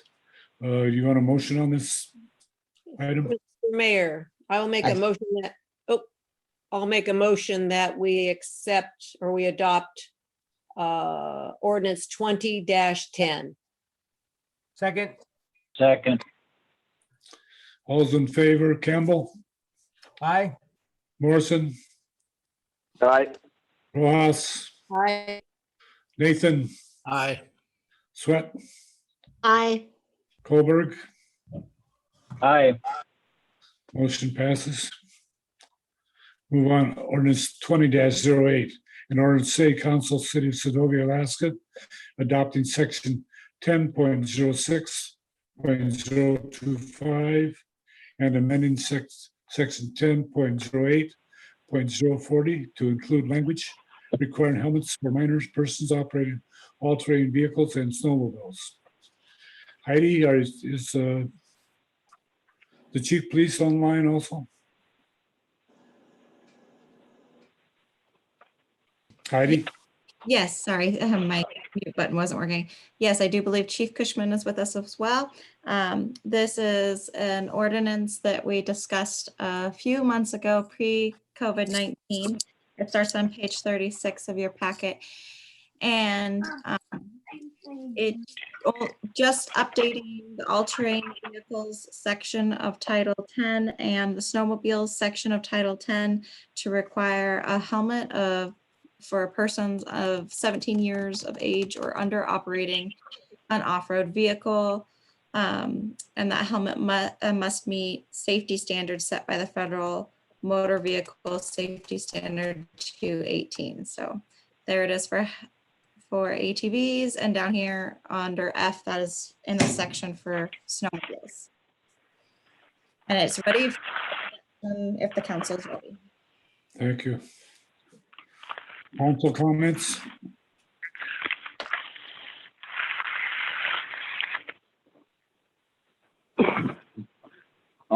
This is John. Yeah, go ahead. I'm in agreement with this. In fact, I think this should have been done well over 30 years ago.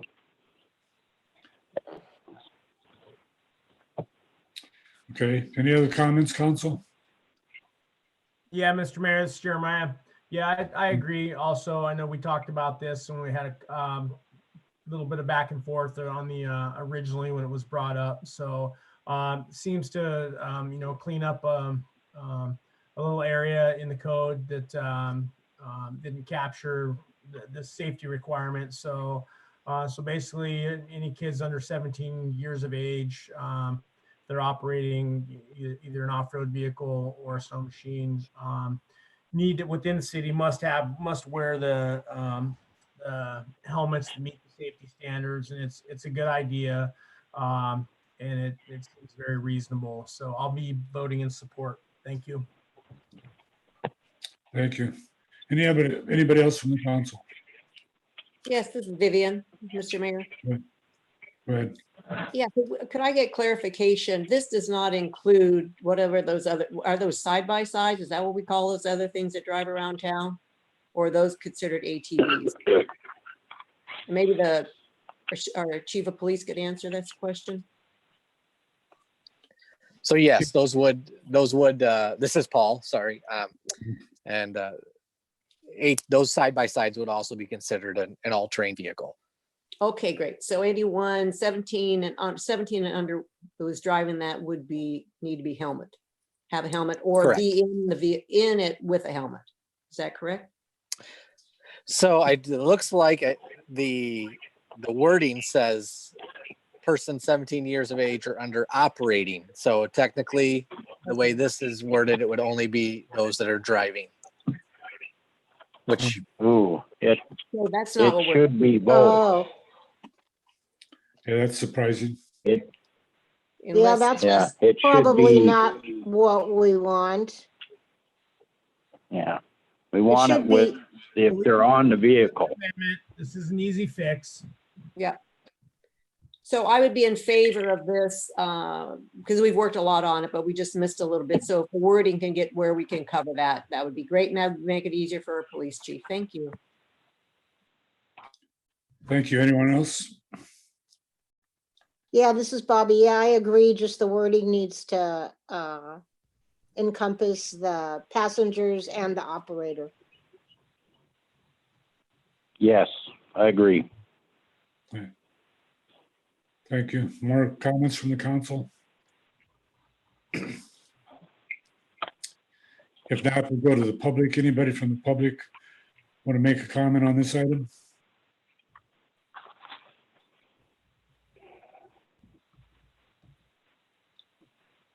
Hearing none, we'll close public comment. What kind of actions would you like to reword this item? Cassidy, Heidi? Yeah, Mr. Mayor, I can just go ahead and offer up an amendment.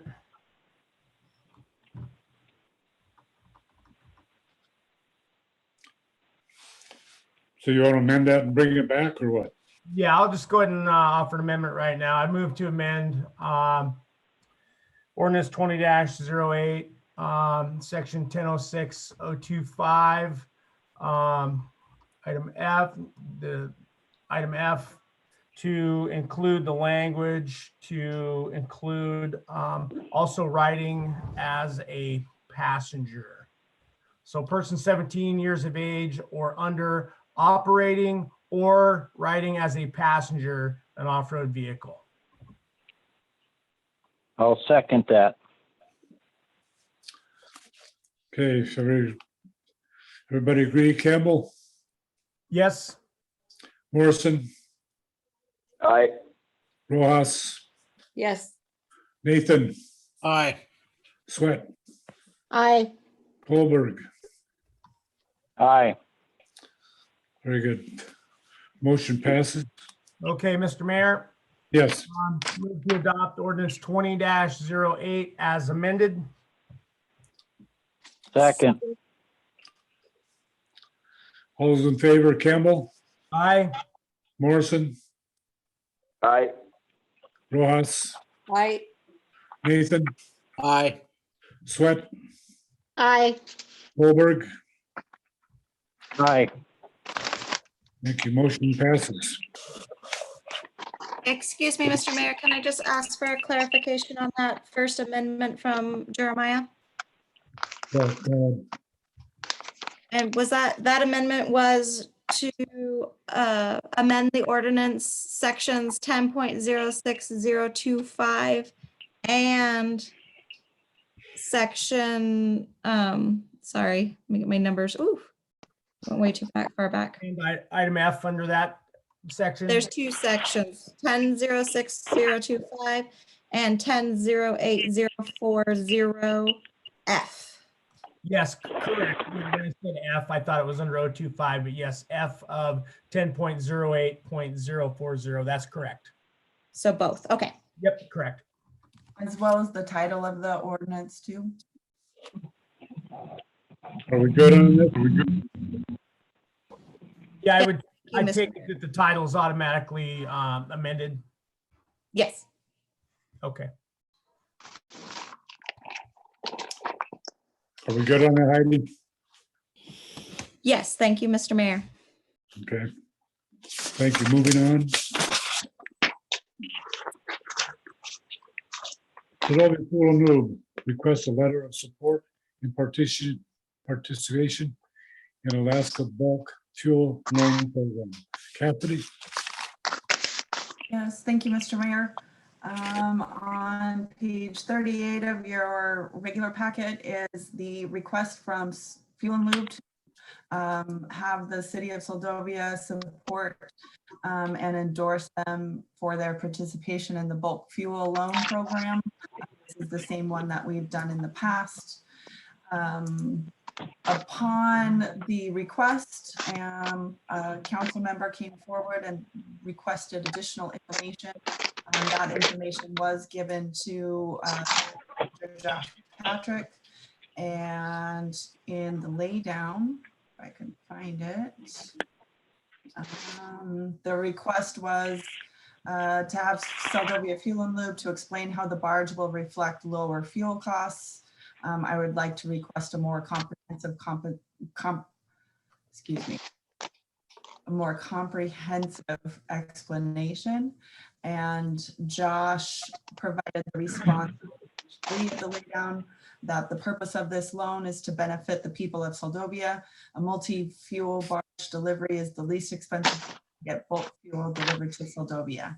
Without an approval level for this loan, our prices will be higher due to a higher interest rate loan. Thank you, Josh Patrick. Thank you. Comment from council?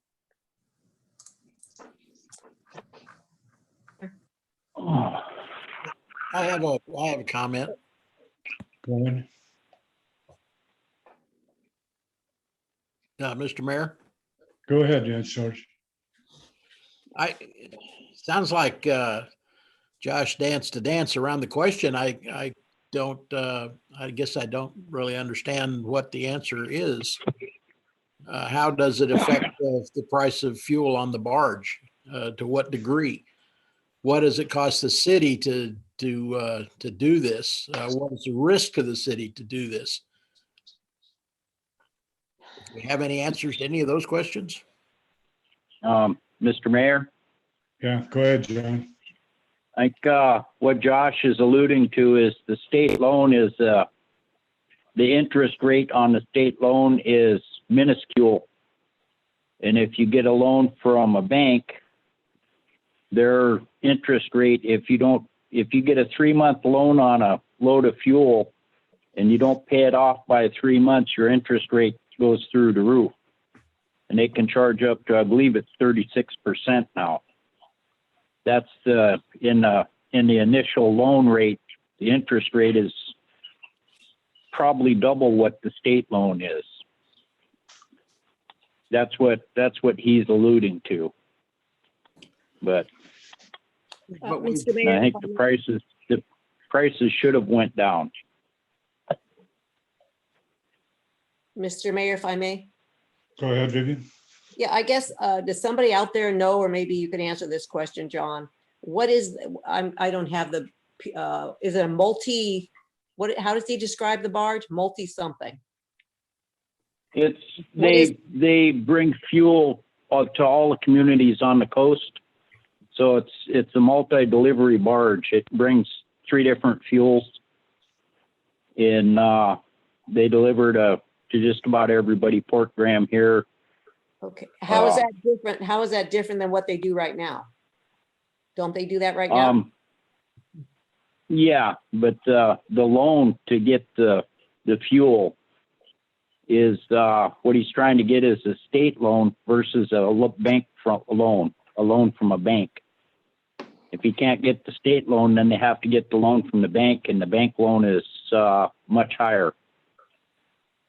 Right, but you're right. So the purpose of this loan is to benefit the people of Seldovia. A multi-fuel barge delivery is the least expensive way to get the bulk fuel delivered to Seldovia.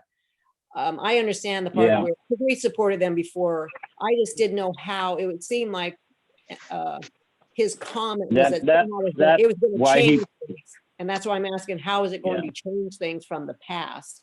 But I didn't know if a multi-fuel barge is something new or what.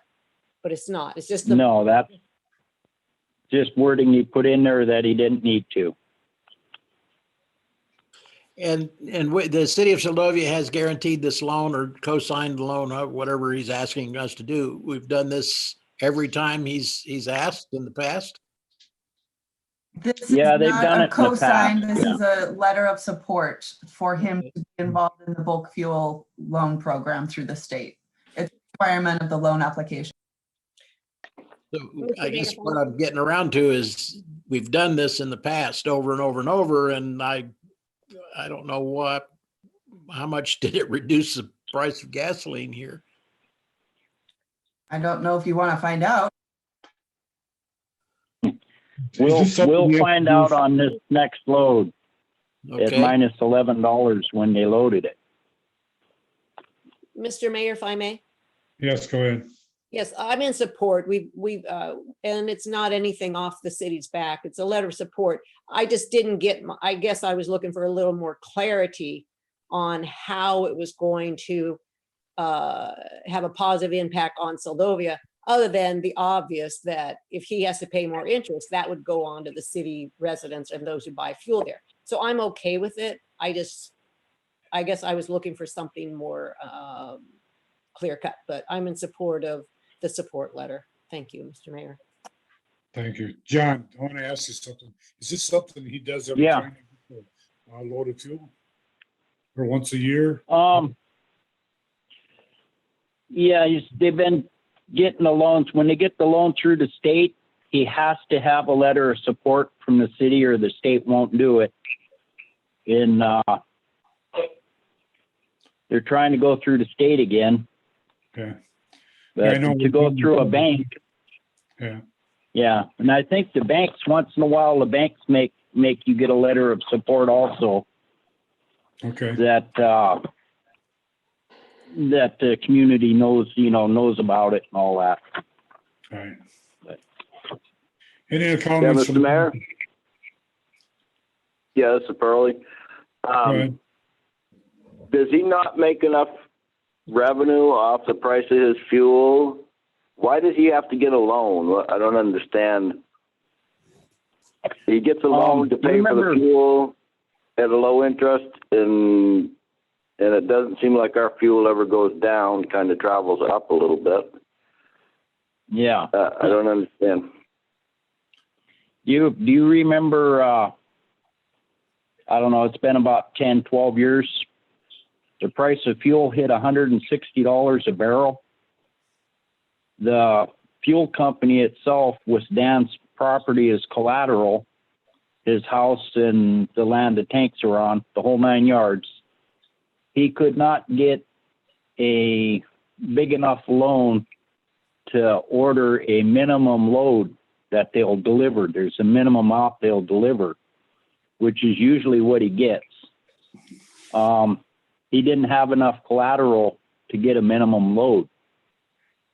And when he did it, it took 2 years to pay for because the price dropped right after the load and he didn't sell the fuel. It took almost 2 years, over 2 years to pay for that loan.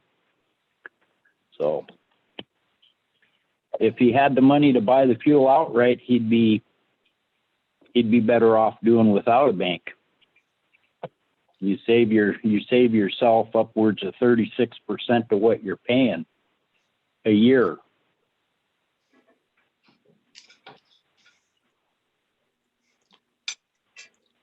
With the price. If it's $3 a gallon, say for all the same price for $3 a gallon for all three fuels, you're going to need $420,000 to get a minimum load at $3 a gallon.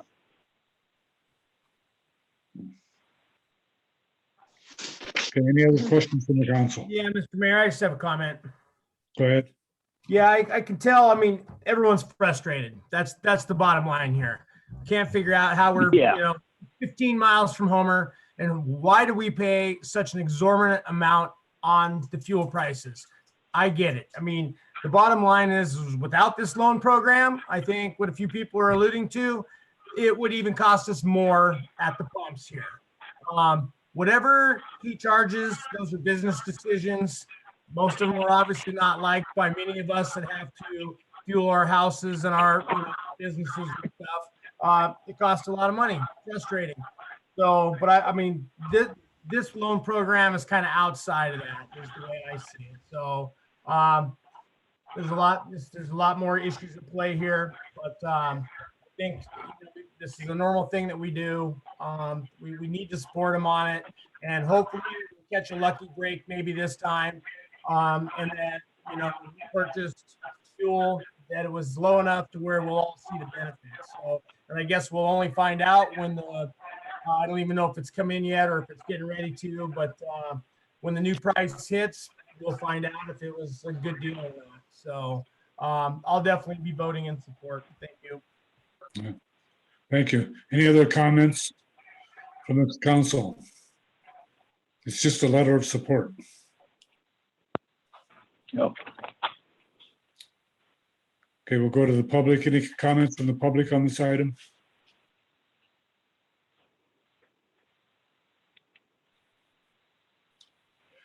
Hearing none. What's your wishes, council? Get a motion on this? Yeah, Mr. Mayor, I'll go ahead and move that we that the city council okay the request for letter of support and participation in the Alaska Bulk Fuel Loan Program. I'll second that. Second. All in favor, Campbell, Aye. Morrison, Aye. Rojas, Aye. Nathan, Aye. Sweat, Aye. Colberg. Aye. Thank you. Motion passes. Moving on, Jackaloff Dock Proposal Lease 232203 preliminary decision and public notice. Catherine, you want to speak on this? Yeah, thank you, Mr. Mayor. Starting on page 40 of your regular packet is the preliminary decision for the proposed lease out at Jackaloff Bay. It is for the Tidelands lease. Our request was submitted back in June of 2017. And it's finally gotten through the queue. So this is out for public comment until May 13th. But I wanted you to be aware that their preliminary was to offer a 30-year lease instead of the normal 55-year lease, and then they can take a look at the lease and the property in 30 years for that dock and the water around it. The Uplands lease is not included in this. They have, I'm trying to find their specific. So it denied the city's request for release of the adjacent uplands at this time because they are subject to another DNR lease. So they're occupied under that ADL 37321. But this is for the Tidelands that we've been pursuing. And it does include our plan, our lease discussion, what our application was under, and what it is for our future. So wanted you guys to be aware of that. We don't have to make a comment. This is out for the adjacent land property owners and the specific people that are that they sent it to. I don't know what the radius was, but just want to let you know that it is in process finally after 3 years. So there's something. And this lease will give us the right to charge people and take care of the dock. Correct. Yeah. Starting when? Mr. Mayor, if I may. Yeah, go ahead. I wanted to find out when that would start. They'll give us the final decision after the public notice has been, or the public comments have been closed and then processed. So Thank you. this is just the preliminary decision. Thank you. Go ahead, Kat, or go ahead. Yep. What a surprise to see this. That's amazing. Good news. I'm definitely in support of it. I was just wondering, is there any additional requests that the state has asked for the city once they turn this over? I was reading a few part of it, but it looked like we already take care of the garbage. We already take care of the outhouse out there. And yeah, we'll continue to do the services that are out there. We will need to have a $3,000 performance bond annually for the life of the lease. We have to have the insurance, but have the state of Alaska named as the insured party included on that. We don't need to have an appraisal or a survey done. Excuse me, we won't have to have a survey done, but it does say that the city will be required to provide an appraisal of the site before the proposed lease will be issued. Right.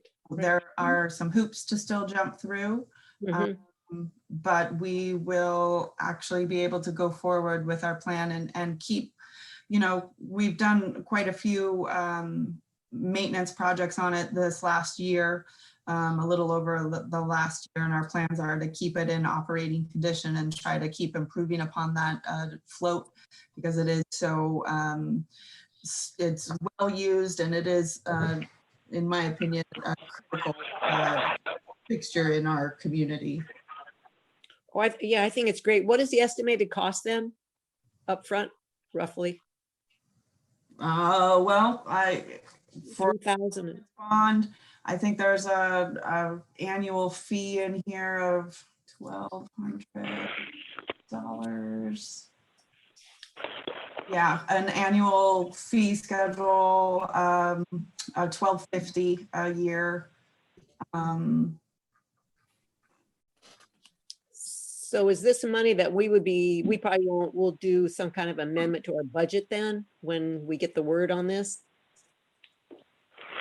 Yeah, we'll approach, when this final decision comes through, we'll break down the estimation of cost and expense, and then incorporate that into our budget if it's not already incorporated. Right. And our fee schedule, then that would be also something that we do at that time. That would be an amendment. Yeah, I think it would be worth a revisit to that whole discussion. Right. Okay, great. Great news. Thank you. Any other comments from council? Yeah, I have a question. It's Bobby. Go ahead, Hey, Bonnie. Cassidy, so it does not include the uplands. Is the uplands the part that's where all the vehicles are? Yes. Okay. And then I know it's been a long time since we first started talking about this, but have you given any thought as to, obviously we're going to start charging folks that come out there, correct? I believe that was the council's pursuit, yes. Right. Have you given any thought these last 3 years, how you're going to notify folks of that? No, I think that we need to have a workshop. I know I have a few ideas how to do it simply with really low overhead, with just a registration and having a sticker on your boat, kind of like the state parks do. But when we get a little bit further down the road with the final decision, I think that we could have a work session and Yeah. discuss all of these pieces. Yeah, I think a workshop would be a good idea. Yeah, and keep it simple, or as simple as you can keep it, you know. So, okay, thanks. Any other comments from council? No, I think we can get it to pay for itself. Hopefully we can do better than that. That's pretty positive, you guys. Good Well, job. Any Yeah, other we'll be comments, lucky. council? We'll be lucky if it doesn't cost us. Thank you. Okay, move to public comments. Anybody from the public got a comment on this item?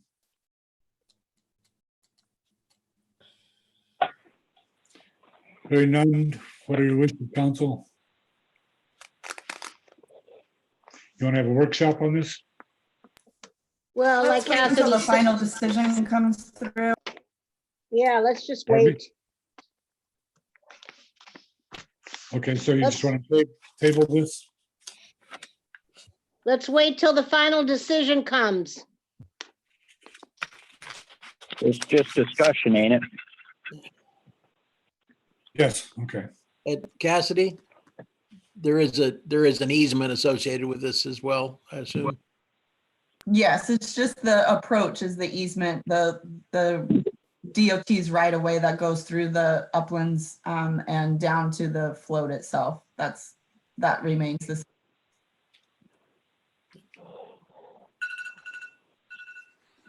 Any more comments? If not, we'll move on. The discussion COVID-19 commercial water and sewer utility relief program. Cassidy? Yeah, thank you, Mr. Mayor. Page 60 of your regular packet. As we talked about at the last council meeting, we discussed, possible COVID-19 relief proposals and concepts that we could consider for our community. And one of them was the commercial utilities and finding some way to provide some relief for our commercial customers that are being severely impacted by COVID-19 and not just now, but in the near future.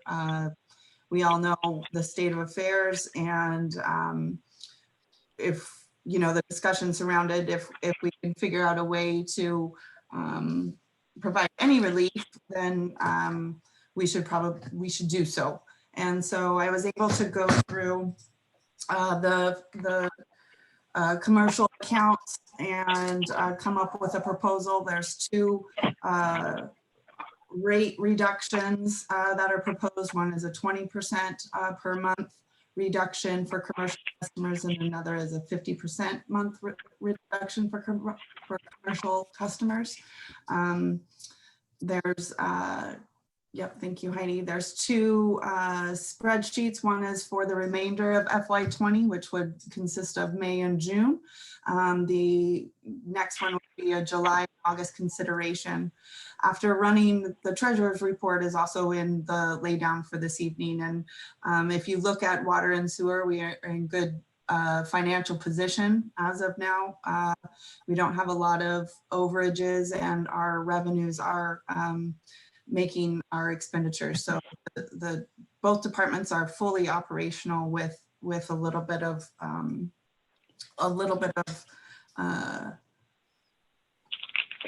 on them. So that puts us into a position to provide a relief program for our commercial customers. Going through the customers, we have 13 that are at the base rate, 17 are at the small commercial rate, and about 4 would be at the large commercial rate once a summer session would start. You can see where the FY20 rates currently are and what those discounted rates would look like at the 20% mark, and what that accumulation would be for our cost to the city, which is just about $720 in water and $340 in sewer. If we go to the right, my computer's really acting up. If we go to the right, and if you look at the 50% discount, it's going to run us just about $2,600 between water and sewer. And when you think about it, and you think about the impacts that these businesses are already incurring, especially with our hospitality sector. In my opinion, it's the least that we can do is to provide this 50% discount for the next 4 months. Our budget can handle it. I've worked the numbers. We will be okay. And I think it's the very least that we can do to support our commercial industries. And so please discuss, ask questions.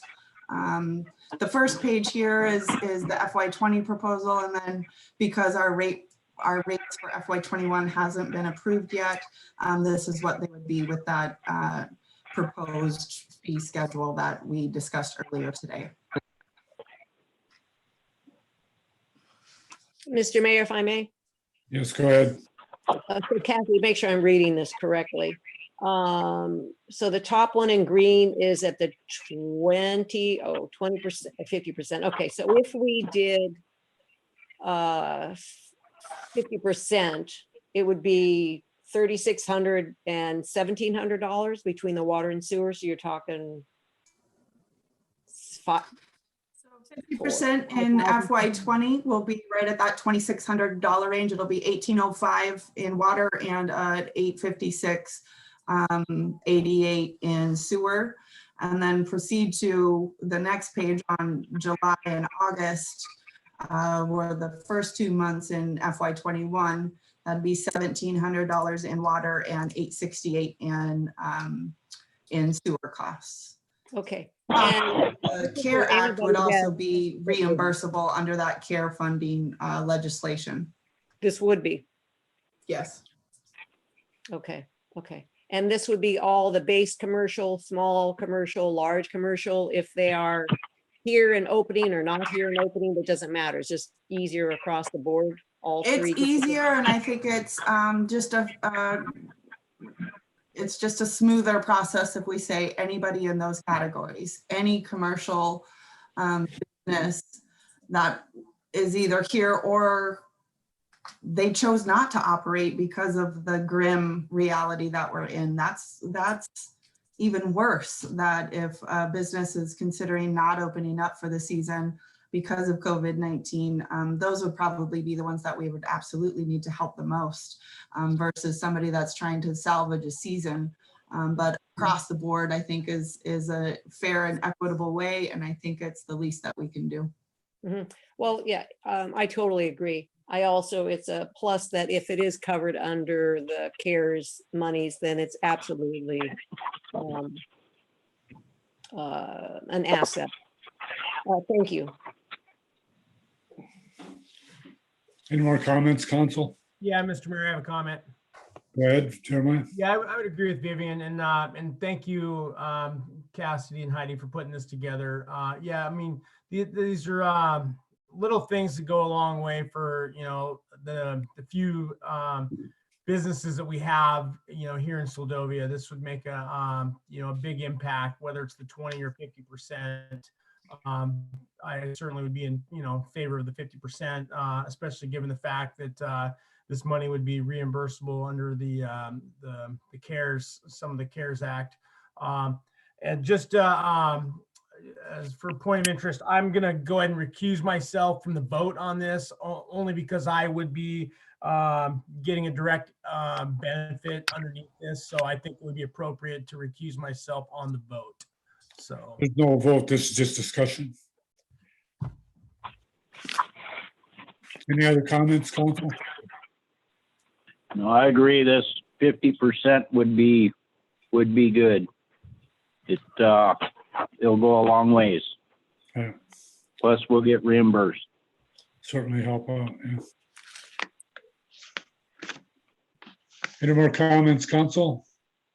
Yeah, this is Bobby. Yeah, I'm in favor of this for the 50% reduction, especially like everybody was saying, since we can get reimbursed for this. Okay. Any other comments from Council? If not, we'll ask for public comments on this item. Anyone from the public?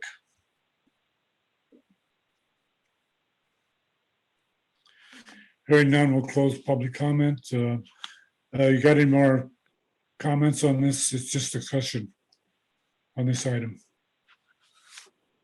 It's discussion. If you guys are on board with doing the 50%, we'll write a non-code ordinance for the next meeting to just get this in place and move forward with it.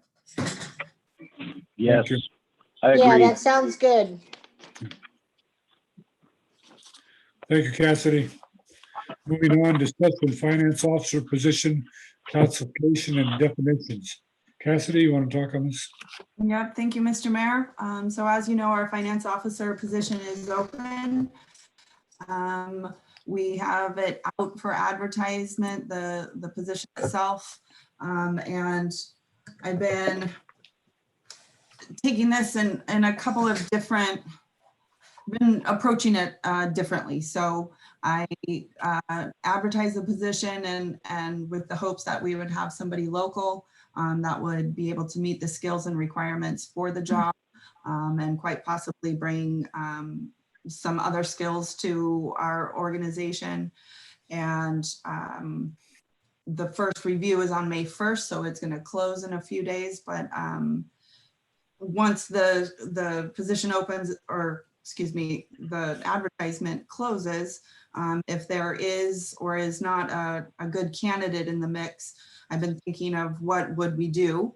Heidi and I are barely keeping our heads afloat, trying to juggle everything that we're needing to juggle on that end, but there's definitely some heavier lift items that need to be taken care of that honestly, I don't have it in me to do at this point, and neither does Heidi. So we would need to get an individual into that position, hopefully sooner rather than later.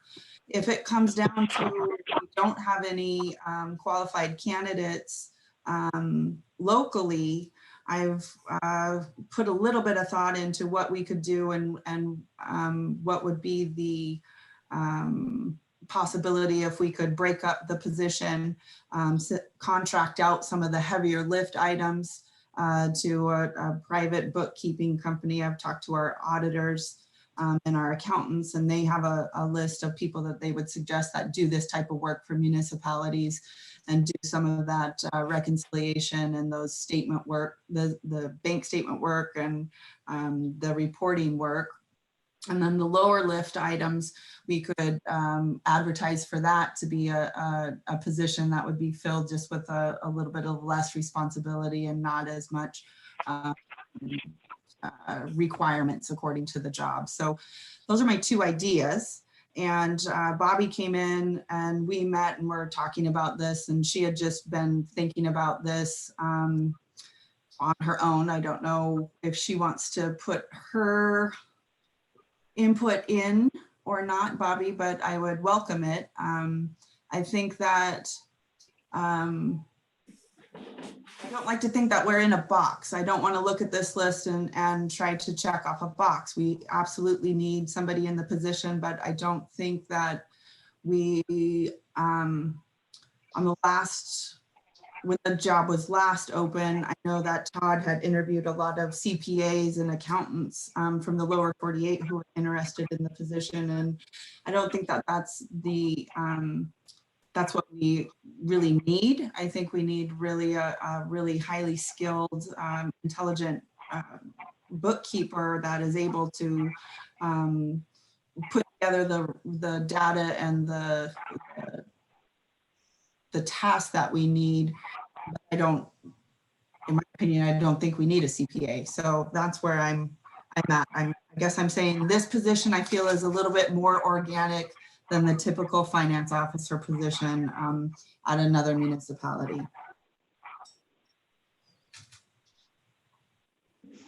Yeah, this is Bobby. Yeah, I agree with Cassidy. I think we should look at this position.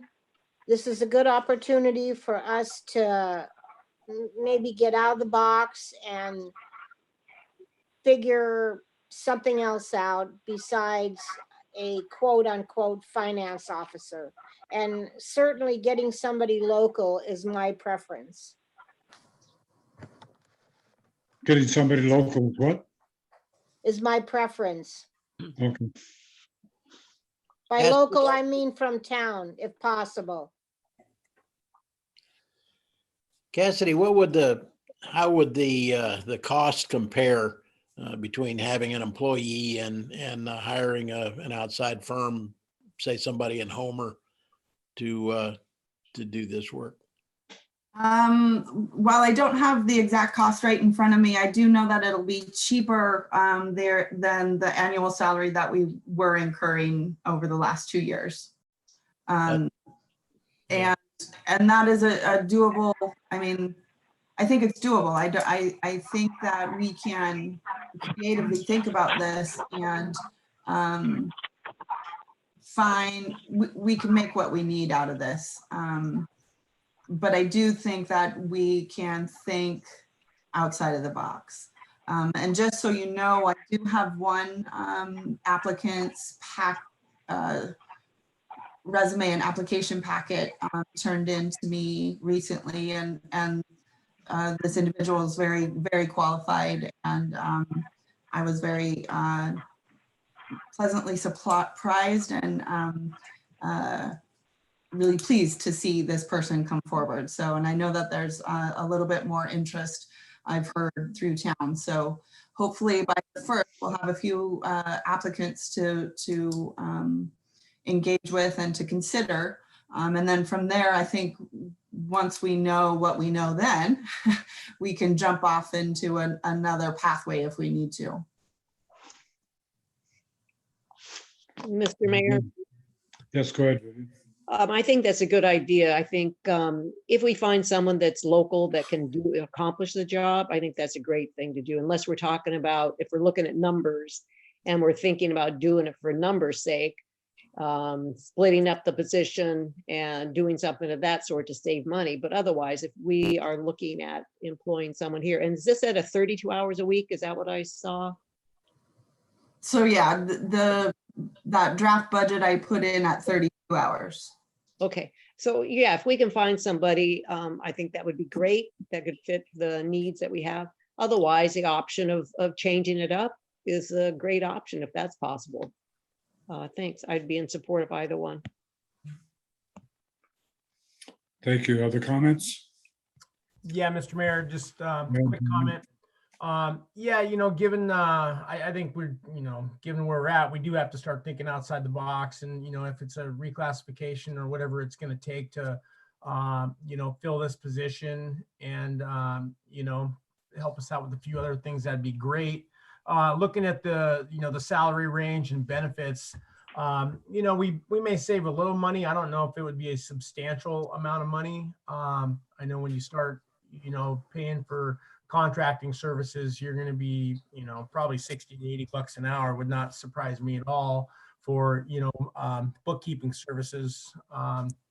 So, and, it all comes down to how much time, they would require each week. That would equate to the total dollars. So, but yeah, I'd like to, hopefully we'll get some good applicants. And if it's even close, my preference in dollar wise versus contracting, and what we're going to spend, I obviously would vote to, keep that expense here in Soldovia. That's, wages paid to, someone in Soldovia comes full circle. That just allows someone else to, live here and, do their thing. That's what we need. So that's putting money directly into our economy instead of taking it out of Soldovia. So, yep, excited to see. Hopefully we get some good applicants. Thank you.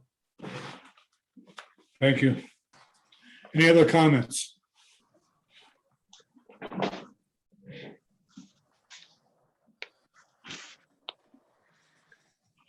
If not, we'll ask for public comments on this item. Anyone from the public have a comment?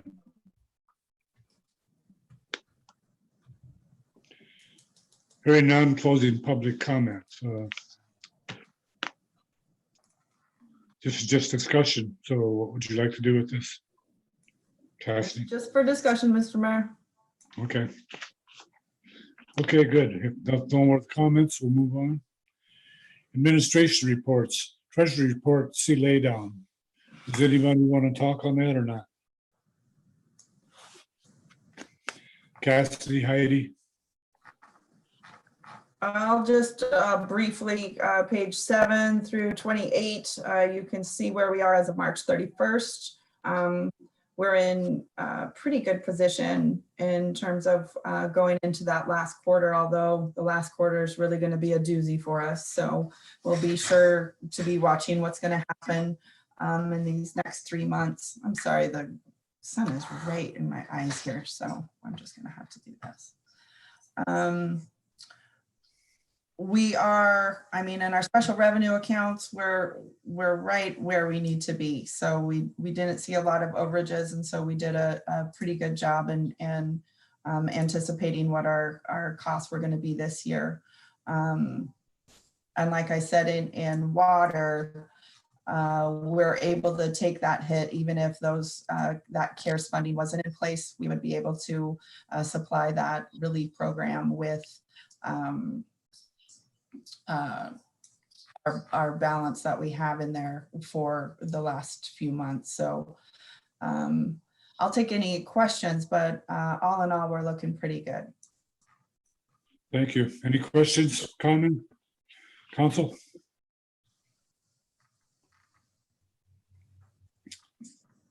Hearing none, we'll move on. City manager's report. I think you wrote a book, Cassidy.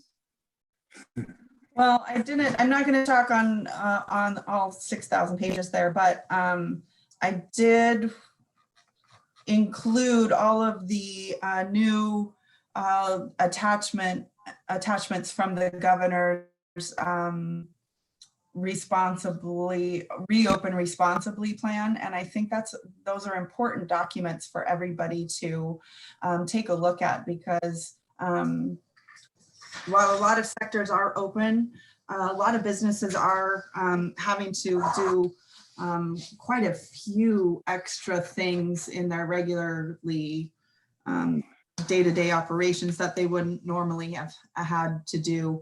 A lot of it has to do with disinfecting and having hand sanitizer and supplies on hand for their staff and for their customers. And when the language was and the documents were released last week, I sat there and read through them, and I thought, well, this is, it's great that we're on that path to open up our businesses again and have some sense of normalcy. However, I thought it was quite a lot for those businesses, especially restaurants, to only be open 25% of their capacity and have to do all of these things. So I thought, what could we do to support our businesses? And one thing Heidi and I have kind of discussed and what we've put in motion is to start to use our government channels to procure those disinfectants, those cleaning products, those face masks, the hand sanitizers, and that extra PPE that these businesses need to have on hand to follow the mandates. And so we're working on getting a whole bunch of those materials and supplies together, and then we'll be providing those to the businesses so that they can successfully do these openings as the governor allows, and make sure that they can keep their employees safe, and also have that air of the protocols in place so that their customers can know that they are following those mandates and being safe. So that's one piece that we've been kind of working on the background in the last few days on. We've been reading the state mandates and following very closely on the language, and there is a lot of new protocols and guidance in place. So I encourage anybody to please go through them. I even put them in alphabetical order so they're easy to follow. I think it's really important that we know what the mandates say and know what those guidelines say. And I want my staff to know it so that they can communicate it to people when they are being questioned and having those discussions with people that are wanting to come to Seldovia, and they just need to know where that information is and where to find it. Along those lines, I do want to state that COVID-19 and this whole situation has been pretty eye-opening in terms of the relationships that governments have with their communities. And at the end of the day, I always just keep thinking that this COVID-19 response and what the state is trying to do is protect the health and welfare of the citizens. But we often have people give us a call and they want us to tell them what to do in terms of the mandates. And we're not here to, my position is we're not here to tell people what to do. People need to take this on for themselves and take this information and see how it applies to their lives. And so it's been really interesting to have that, just that takeaway of, we're always in this spot where it's too much government, it's not enough government.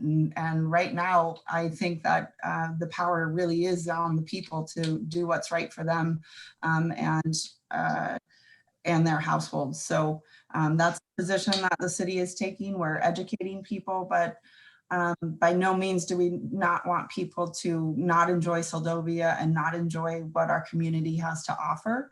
And we are trying to do that in the safest, healthiest way possible. So I just wanted to say that right at the top. In relation to that, after you get through all of the mandate guidance, SVT is hosting a community-wide testing opportunity for anybody that would like to get tested in Seldovia. They're going to have a drive-through option, a walk-through option. They'll be at the pavilion. We're going to have the heater in there and people can go through one of the ingresses and go out the egress. It'll be a swab test. There's a form that you'll need to fill out and bring beforehand. And you can find that, I printed a bunch off, but I think it's on their website of the form. But it's open to everybody and it's free of charge. And I think this is a really important piece to us moving forward in COVID-19 is finding access to testing and utilizing that testing and those capabilities. What this will also do is, because of the state mandate 17 with the commercial fisheries, they have a strict set of guidelines that they need to put in place and develop for their commercial boats before they head off to Bristol Bay or Cook Inlet or whatever fishery they're a member of. And they need to have a pandemic plan in place. I think that having a test under their belt might help them with that pandemic plan. And they can submit that to their processors for their plans that they have to submit as well. So all in all, I think this testing is really, really important for our community. And I encourage anybody to go. Me and my family will be there getting swabs on, and I just think it's a tool that we can use to move forward and feel that we're moving in the right direction in trying to manage COVID-19 and how it affects Seldovia. So please try to take advantage of that if you can. I've also been working with Sarah Nichols, who's the library director, and we've been collaborating on trying to work out kind of a library services operations alternative plan. And we're discussing curbside pickup, maybe schedules and reservations for people who want to use the computer and the internet there, and try to do some type of services at the library to open that back up and get the people kind of feeling like they have that resource once again, even if it's a smaller version of what it once was. FY21 budget, we just had the work session and we're working towards, that ordinance introduction on May 11th. We may have to have a special meeting with a draft of a budget before, and we'll let you guys know if that would be the more prudent way to go about it. The ferry, let's see, finance officer position, we talked about that, the land management plan and the economic development plan. I think these are two pieces that we really need to keep on the list and keep them in mind when we're going forward, especially with the results of what COVID-19 is going to do to our first quarter.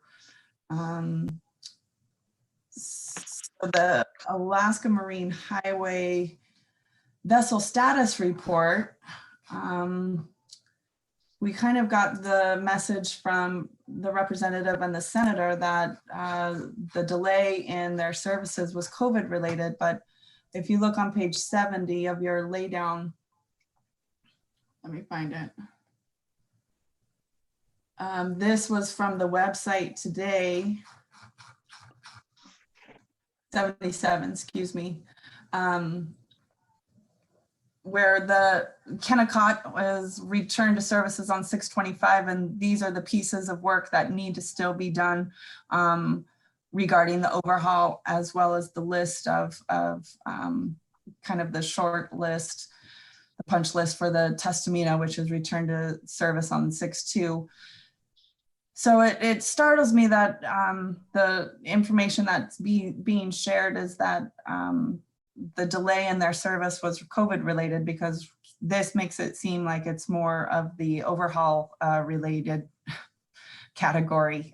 So I just want to give you guys this heads up that this is the latest in the return to service vessel reports that I've received. And at this point, I guess we're just going to have to sit and wait until June to see what happens. And then again, everything that's the PP, the Paycheck Protection Program loans. Here's some frequently asked questions for people for information.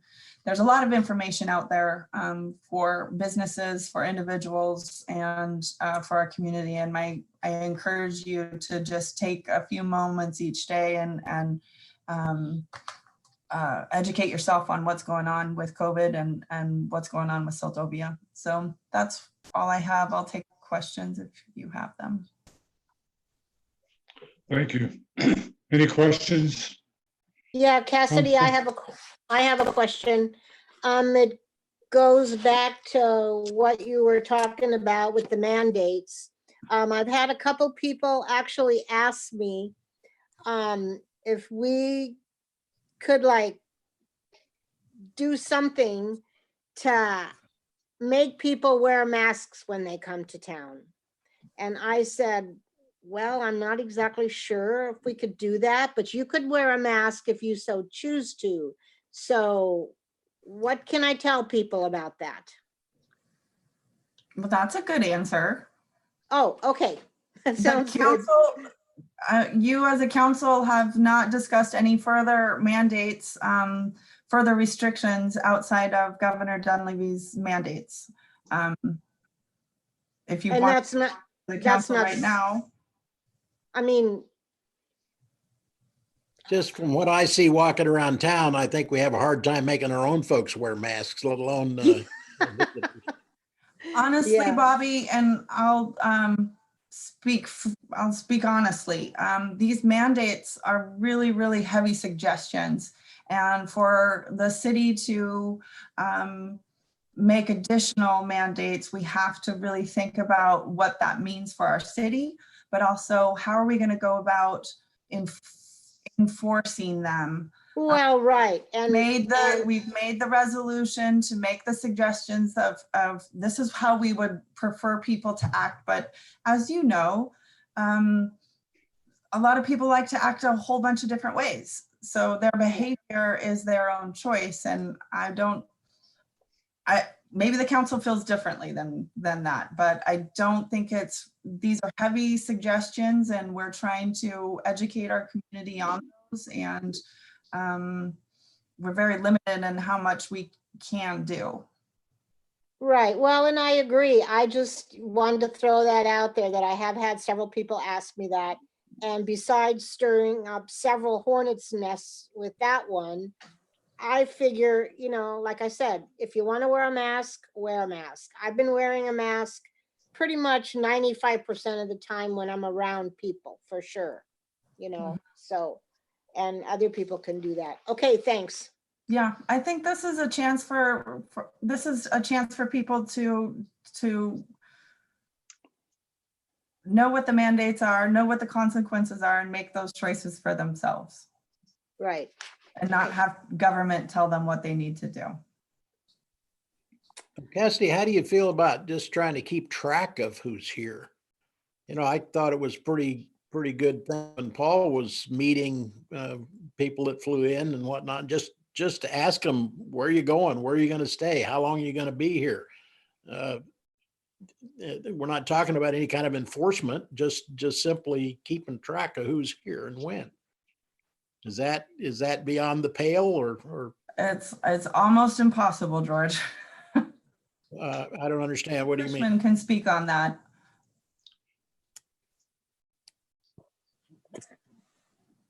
Chief, can you talk to us for a minute about that? Yeah, sure can. I was just getting unmuted there. So yeah, I think that right now our biggest problem, if we really tried to do that at full swing, is the fact that we have multiple points of entry.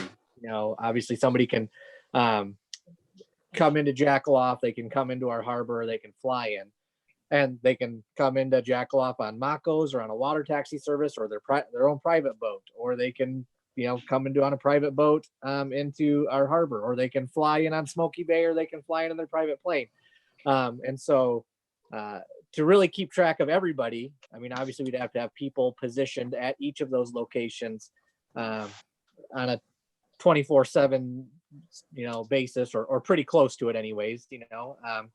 And that's just obviously not practical right now with our purpose. And then again, we get the people that don't like that people know their business, essentially, you know, that you know, why do you want to know when I'm coming and when I'm going? So could it be done? You know, maybe, but it would take a lot more manpower, and it would take a lot of the city would have to be prepared to take some flack from some folks. How about this? How about a strictly voluntary system? You hang up a sheaf of documents at Jackaloff Bay. If you want to fill it out, fill it out. If you don't, you don't. We ask the air taxis to acquire the information that we're trying to get. I know they'll cooperate with us.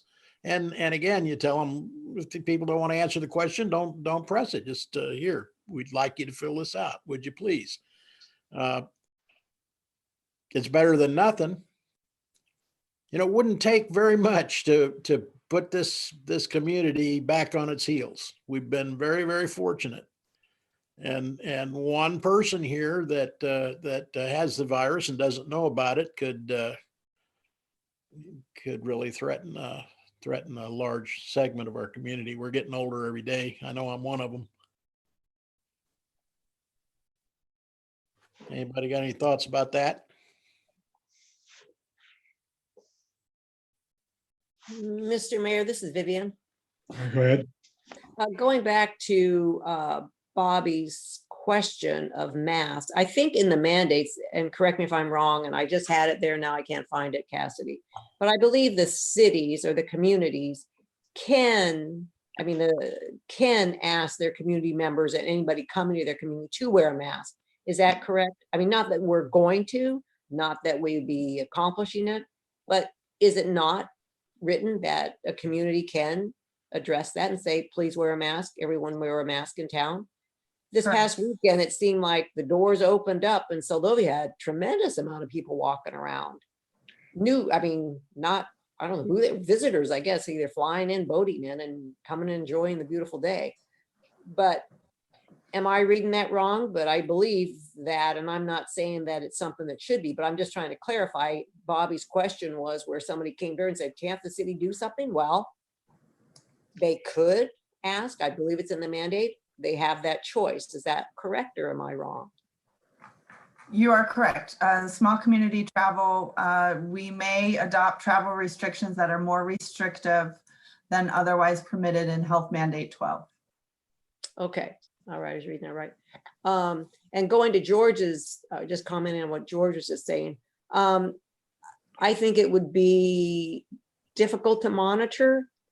Could you put up a form and have everybody share the same pen, writing down their information? Is that kind of, it would be kind of a nightmare, but I agree, George. And actually I will say, and I've had a bunch of people say, wow, where did all these people come from? And they're walking around being buddies and hanging out. They may all live in the same household. I have no idea. But after we've been going through this period of time, isolating and trying to be safe, and then the doors just blew open. And I was actually pretty surprised that so many people showed up. And we don't know where they've been. And I don't know, it's a quandary. It really is.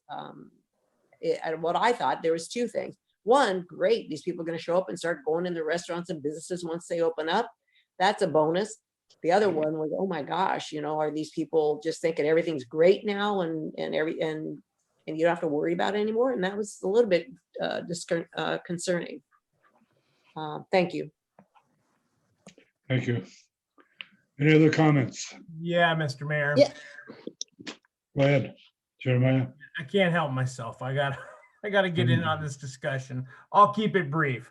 Yeah, it's springtime in Alaska, and I mean no disrespect on any of this, but I think people are ready to start getting out and coming alive again. I think this thing has created a lot more. I think there's been a lot of panic and fear that has not come to be, and people are figuring it out. Again, I've made this comment before. This is all about personal risk.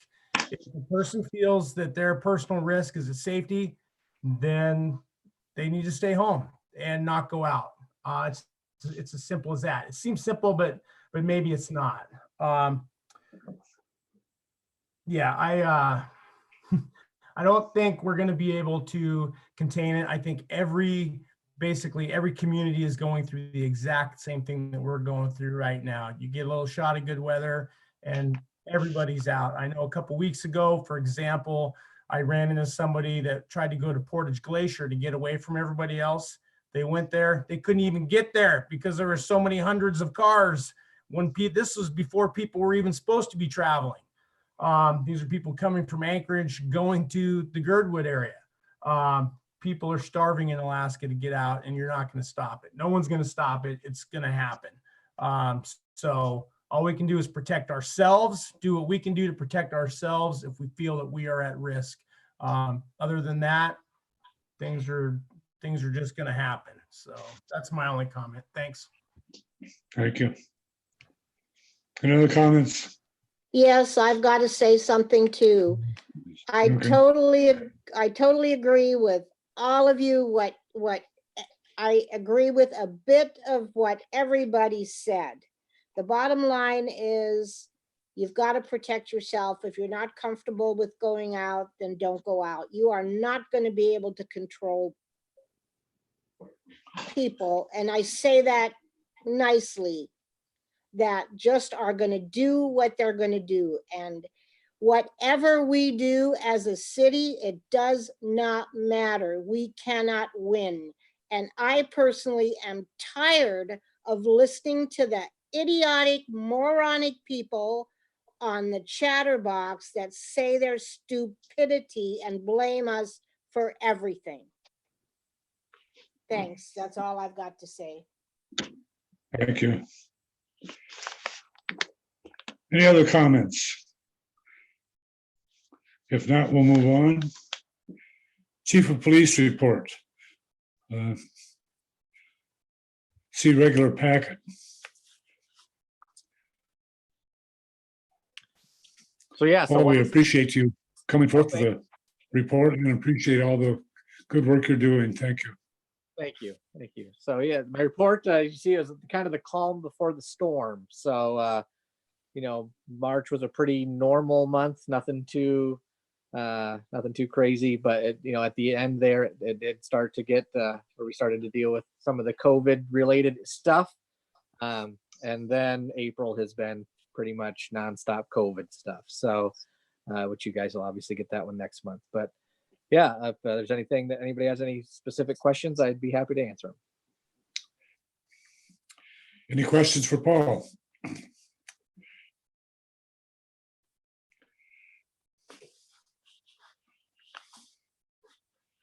I guess you satisfied everybody's curiosity. Okay, moving on. Harbor Masters report, none. Public Works report, none. Information items not requiring action. Executive session, none. Council and mayor comments concerning items not on agenda. Campbell.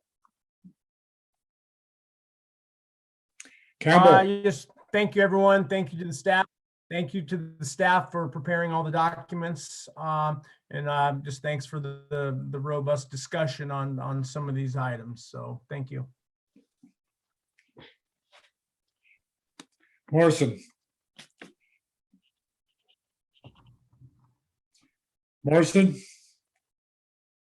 Hold one moment, Mr. Mayor. It looks like he needs to be invited back in to speak. You must have lost connection. Hold one moment, please. Yeah. Oh, We could go ahead with Rojas and go back to him. Rojas. Yeah, good meeting, everyone. And thank you, staff, for putting so much hard work in what you presented to us. And I'll be curious, or we'll be curious, what information comes out of this CARES funding. But thanks, everyone, for your hard work. Thank you. Is Morrison back online? Yeah, just thank the staff, and it was nice having the senator and Representative Stutes there. I kind of concur with Jeremiah and Bobby. You can't fix stupid, and I guess you can't quarantine it either. So just protect yourselves. That's what I'm doing. Thanks. Nathan.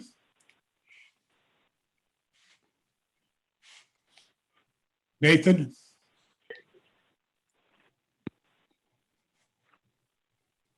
Okay, now, it was a good meeting, a lot of good discussion, and Cassidy and your folks, you've done a bang up job again. Thank you. Sweat. Hello, Sweat. No. Yeah, thanks to Cassidy and Heidi for all the great work that they're doing and all the extra work that they're doing. And thank you, Paul. You're doing a good job. We really like having you in town. And thanks to Senator and Representative Stutes also for attending.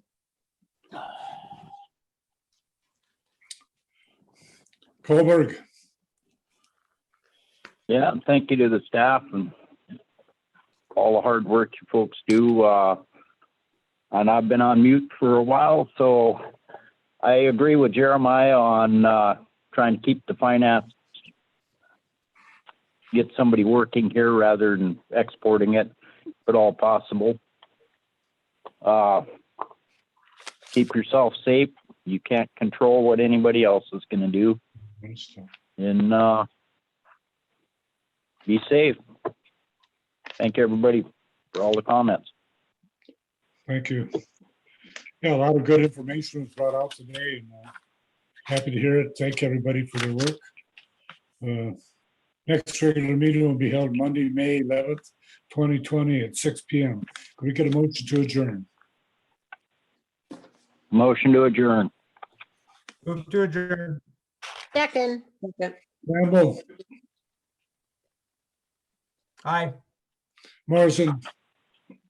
Aye. Rojas. Aye. Nathan. Aye. Sweat. Aye. Kohlberg. Aye. Yeah, good short meeting. Meeting's adjourned. Thank you. Good night, everyone. Thank you, everybody.